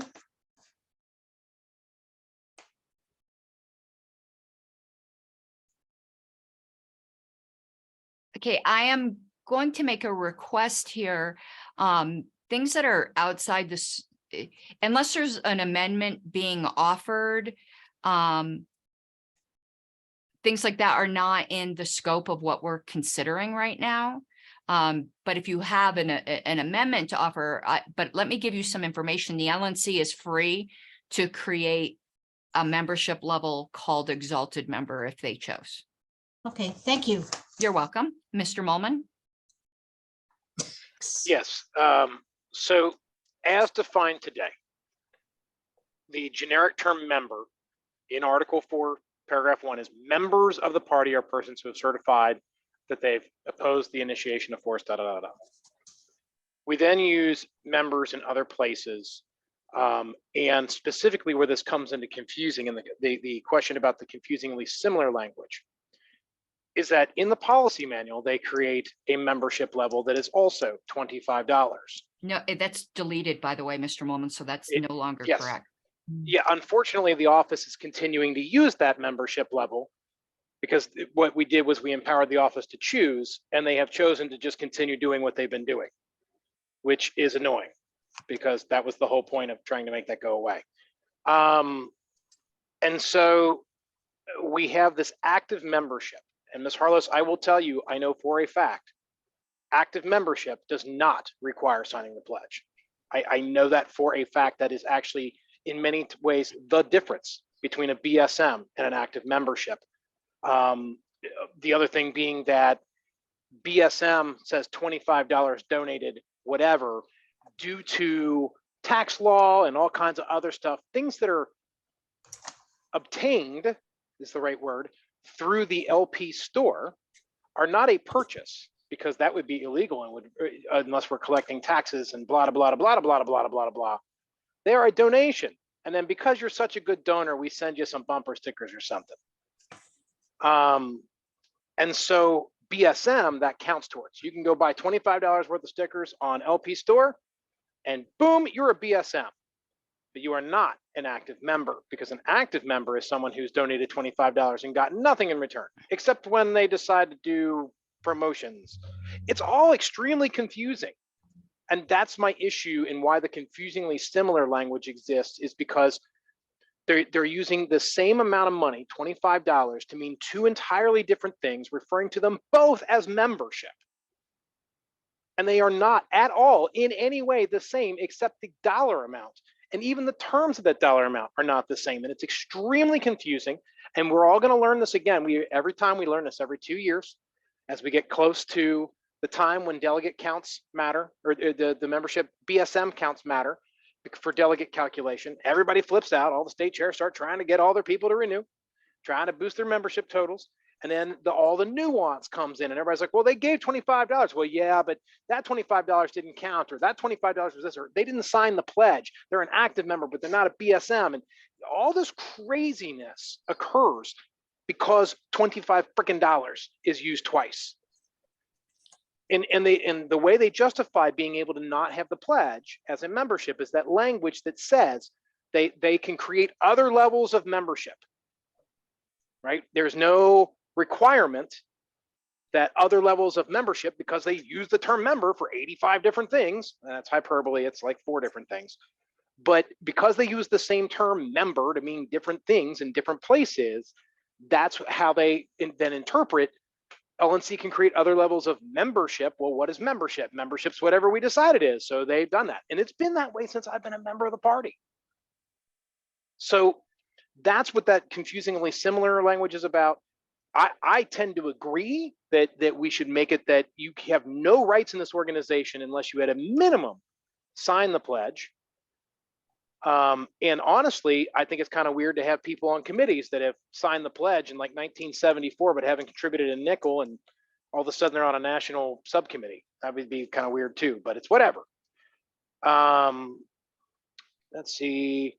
States don't. Oh yes, the question about will this block people from convention? No, it will not. The language that is still out there about how states get to send people to the convention, regardless of whether or not they are a member of national. So that does not change with this proposal. Going through my list of notes, making sure I hit everything. National office, create others, membership today's anyway. So yeah, that's pretty much it. And yes, we use the term member on all those committees. I see people scrolling through there, and you can see the stuff about platform and bylaws and all that uses member generically, which means that they've signed the pledge. It doesn't even mean they've paid dues. As long as they've signed the pledge, they can serve on a committee. Everyone, I'm looking at the explanation from National, Mr. Molman. All of those numbers are pledge signers. Hang on here. I got this Membership? from the national office, and I'm really sorry to interrupt, but we have That's to all right. make our decisions on accurate information. And this is what I got from Robert Kraus that explained it, and every single one of those numbers are people who have signed the pledge. That's total mem. That's correct. But then there's also active mem. Active mem is up here. No, it's active. Don't what? We can clarify that, which is why I tend to think this needs to be postponed. However, the bylaws have a requirement for members. Yes, I think you're making the argument that the headquarters is violating the bylaws. That's something that needs to be brought to the, well, as an LNC member, I will bring that up. But the thing is, I would say that the bylaws allow them to violate the spirit of the bylaws. In allowing them to create quote unquote other levels of membership with no caveats. I don't think that's a principle of bylaws interpretation. Members are restricted, and then it gives subcategories. But well, and that is what I'm attempting to do with this motion, is to delineate. This is this type of membership. This is this type of membership. This is this type of membership, so that we're not using the generic term members. I'm open to other ideas on this, but I get very frustrated, and believe me, the state chairs, especially since we have a lot of new state chairs, are going to be very frustrated in September and October when they learn that membership means like 4 different things, and only one of them counts towards delegation counts. Mr. Molman, we are out of time. Are you going to make a motion? Ms. Harless, I actually agree that it might be good to have further discussion on this. And so I do not intend to do so. I believe not extending time, no motion to extend time would automatically table this item until the next meeting. Is that correct? And this and all concurrent motions would just go to the next meeting. Is that correct? They would carry over. Carry over, yes. Sorry, I know. However, one of those terms that gets confusingly used. Yes, go ahead. However, we do have 2. I'm going to ask the committee if there's any objection to extending time just long enough to hear from Mr. Bracco or Ms. Arrowood. However, if they're making an amendment, that will need to wait till next meeting, but to at least allow them to be heard while their thoughts are fresh. Is there any objection to that? Seeing none, Mr. Bracco. I am making an amendment, so I guess I'll put my hand down. If you could please send it to the list so that everyone can have a chance to take a look at it before next meeting. Sure. Thank you. Ms. Arrowood. Yes, I was thinking that perhaps if we were to do anything, we should postpone this to the next meeting and not table it. It's going to remain pending once you're done talking, because we will come up at our adjournment time. Oh, okay. Fine. All right. Thank you, Ms. Arrowood. And seeing as there's no motion to extend time and our adjournment time set on the agenda has expired, we will, and I'll have another opportunity for public comment after we adjourn. I tend to leave the room open for a little while if members want to talk informally, meaning committee members and party members or whoever. I tend to leave the room open for about another 15 minutes, but we are adjourned at 8:38. Our next meeting is, I believe, the 26th, but I want to double check that. The 26th, and I'm bumping the time up 15 minutes just so I'm not late opening the room because of my work schedule.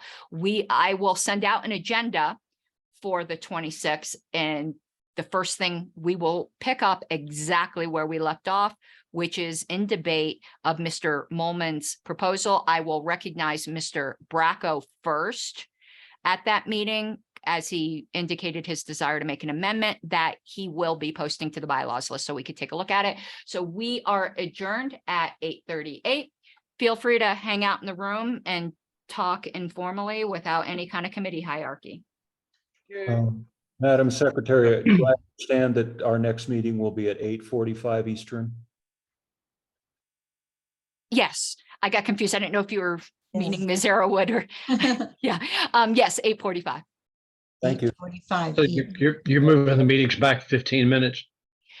Yeah, because I'm barely walking in the door at 8:30 Eastern. Okay. I wanted, I'm loath to suggest you consider something else, but based on the discussion a while ago to the effect that you actually need the consent of the convention for members to give a minority report, Yes. you may want to consider, I'm not saying do this, I'm saying you may want to consider a rule change to the convention rules that would permit minority reports from the bylaws committee. I believe there's going to be a proposal that are going to standardize the procedures between bylaws and platform, because it's kind of Thank God. bizarre the way there's two different. There should just be one group of rules that says for Yes. bylaws and platform this. Yes. Even if it includes standardizing the time for appointments, the appointment schedule is all jacked up. Yep. What happens in the absence of the bylaws chair is different than what platform. It's jacked up. Yes, and thank you. That I would love to see standardization there. There is nothing more confusing to new members that acts as a gatekeeper for new member engagement than to have wacky, disparate rules that, oh, I'm sorry, this is this committee. It operates this way. Oh, I'm sorry, this is this other committee that actually does the exact same work, just in a different realm, but it has completely different separate rules. It's bizarre. I don't know how that happened. I do. Does that mean we can get rid of those damn tokens? Oh. Well, there are people being super polite, raising their hand. So I'm not chair at this portion, but I'll just help the conversation from talking over each other. So Mr. Roberson. So yeah, sorry, I'm new to the party as of September 21, and I'm new to all of this. I'm just grateful for the opportunity to listen and learn. My concern goes to getting what we've discussed and what we've labored over here passed on the convention floor. Have we considered how we're selling this to 1,100 people that may or may not have been privy to and or watched our discussions and so on and so forth? I could tell you that when I was running for bylaws chair, one of the commitments I made is to have multiple town halls.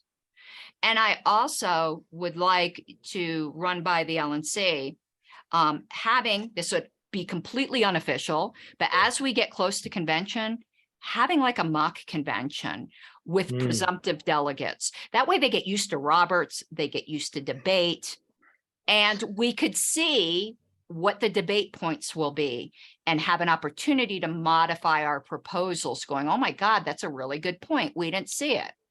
So that I'm going to need the consent of the LNC for, but I will be asking for that.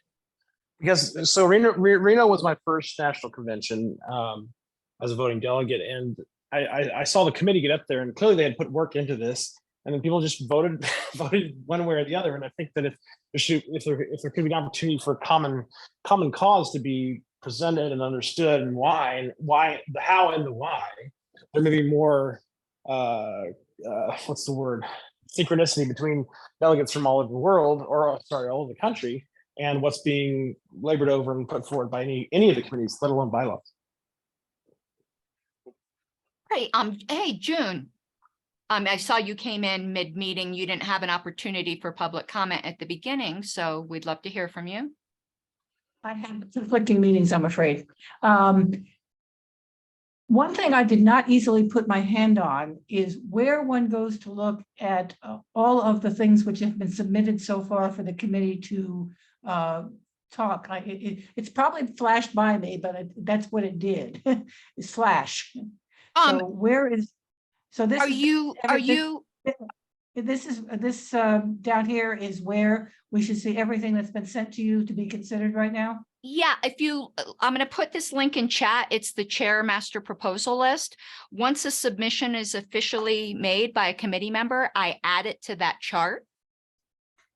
I would suggest that it also be included in your announcements that go out to people about there being this meeting, so that it's handy. So if anyone is considering attending the meeting, they immediately know where to go to read, to back read, so they're up to speed before the meeting. Because the last message I remember getting did not mention that particular thing, but maybe I just missed it. I'll make sure that gets included next time. I don't recall whether I did. I thought I included the agenda, and there's links to all the proposals in the agenda, but I might not have. So I will make sure that's done in the future. I'm not sure what I got was the agenda. I might have just gotten an announcement of the meeting, but I won't swear to that. I put it, at some point, I put it into my calendar, so I knew it was occurring, but I don't remember what I got that made me put it in my calendar anymore. So, and by the way, I have a sort of story related to what David Robertson was saying. One of the most frustrating experiences at a convention, national convention, that I had is when I served on the platform committee. And we agonized over everything that went into that report. And then when it came to the floor, we had to do it all over again because the people on the floor hadn't been party to all of the discussions, which resulted in the proposals that came before the floor. So it's going to happen. And I hope that some of what you're suggesting may eliminate some of that. But it's, you know, when everyone is not party to all of the discussion, people are going to want to have the discussion all over again. Yep, and that's where rules will come into play. And unfortunately, part of it also is, do the delegates trust the person making the report? That's also plays into part of it. And a lot will depend upon who the delegates are. But we will do our best to lay an educational framework, but you're right. You know, it's like I'm a paralegal, and an expression we have is the jury's going to do what the jury's going to do. It doesn't matter how well the attorneys present the case. The jury is always the wild card. My wife's on jury duty this week. Mr. Bracco. Yes. So what is the proper markup for striking something that the original proposal was adding? I know adding a new thing is like purple, right? Blue. Leave it blue? Just strike it with the strikeout? A new thing, adding a new thing is, no, you mean as part of an amendment. Like, right, okay. My understanding is that when you're amending somebody else's proposal, you add a thing, that thing is purple underlined rather than blue underlined to signify the difference in the amendment. However, if I'm striking something that is something that was added by the amendment, leave it blue, turn it purple, something else. I have an idea. Why don't you do it in the markup as if it's a new amendment, and then we'll just do a motion to substitute. Paul, work with me. If a substitute's probably a better idea. Generally speaking, unless it's a real simple amendment on these types of committees, substitutes are a much better idea. It's one sentence. Strike one sentence, add a new sentence. I can share my screen if you want. No, I don't really want to do that because I don't want to get into debate on an amendment that's not been made yet. Send me the language and I'll mark it up for you and send it back to you. Okay. All right. Is there anyone else, or y'all want to just, I'm going to leave the room open for another 5 or 10 minutes. I'm getting like super exhausted, but if anyone else wants to just jump in. It was a good meeting, Karen Ann. This is Richard, and thank you for inviting me, and I look forward to trying to attend all of them, or at least most of them. And I think this is a very good committee. You know, I'm just going to say thank you all for taking the time to do this. As a rules nerd, there's nothing I like more than trying to make the organization run better. And that is the purpose of the rules. It's not to be an authoritarian jerk. It's to make the organization function better. And things that Karen Ann mentioned about, you know, trying to streamline the process and make them the same between bylaws and platform. Those are things that empower our members to get more active and empower our members to make better decisions. So anything we can do to make our organization run better, and by run better, I mean empower our members to get business done, is a good thing. And with that, I'm gonna bounce out because I've been getting calls this whole meeting for other business. But CRM, thank you all. CRM. Oh my God! Don't that's that's actually what it is. So Heavy see y'all later. sigh. Thank you, Ken. Mr. Bracco. Was that an I think artifact? I think I just left my hand up Okay. from the first time. Sorry. This is David Robertson. I'm brand new to this, and I'm grateful for the opportunity to listen and learn. Thanks to everything to everyone, and thanks, Karen. And I'll see you next time. All right. Okay, you guys. So I'll be sending out, Sylvia will be sending out her summary/minutes when she has them done. She'll send them to the list for everyone to take a look at.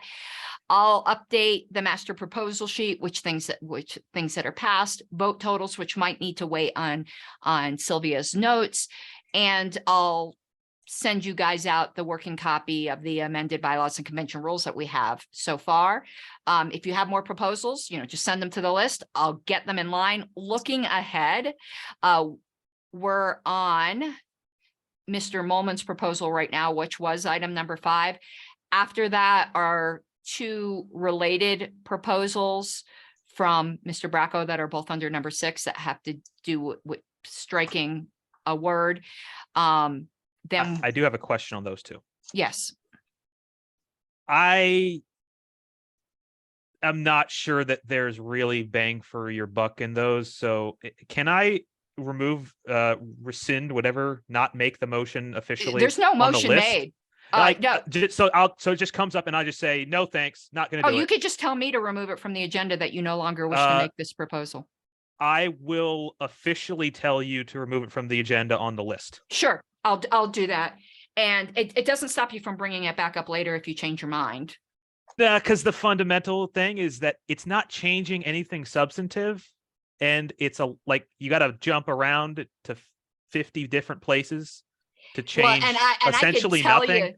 It's a waste of time. Well, I would have told you this in debate, Paul.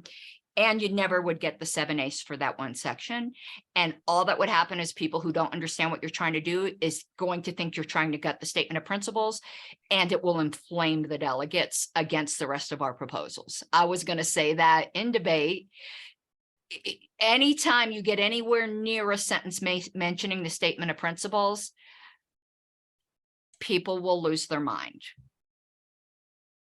So I think that was a wise decision, because that one area required a 7/8 vote of all registered delegates. There isn't 7/8 of all registered delegates on the floor. It's pretty much impossible. All right, so after that is on platform plank deletion, then candidate elimination with a substitute by Mr. Latham. I do appreciate when you have a substitute, you sending it to the list. It will make it a lot easier on Sylvia for future meetings. Sylvia, you and I will meet during the week to go over how to work the Zoom controls and things like that for next meeting. Fine. All right, everyone, I'm going to take off. This recording will be posted to the official LP YouTube. I'll stick the link to it when it's up in the bylaws email group so that everyone has it. It will be on the LPDA page as well. All right. Have a good night, everyone. Night. Good night, everyone. Good night, Karen Ann. Thank you. Good night. Good night. Oh.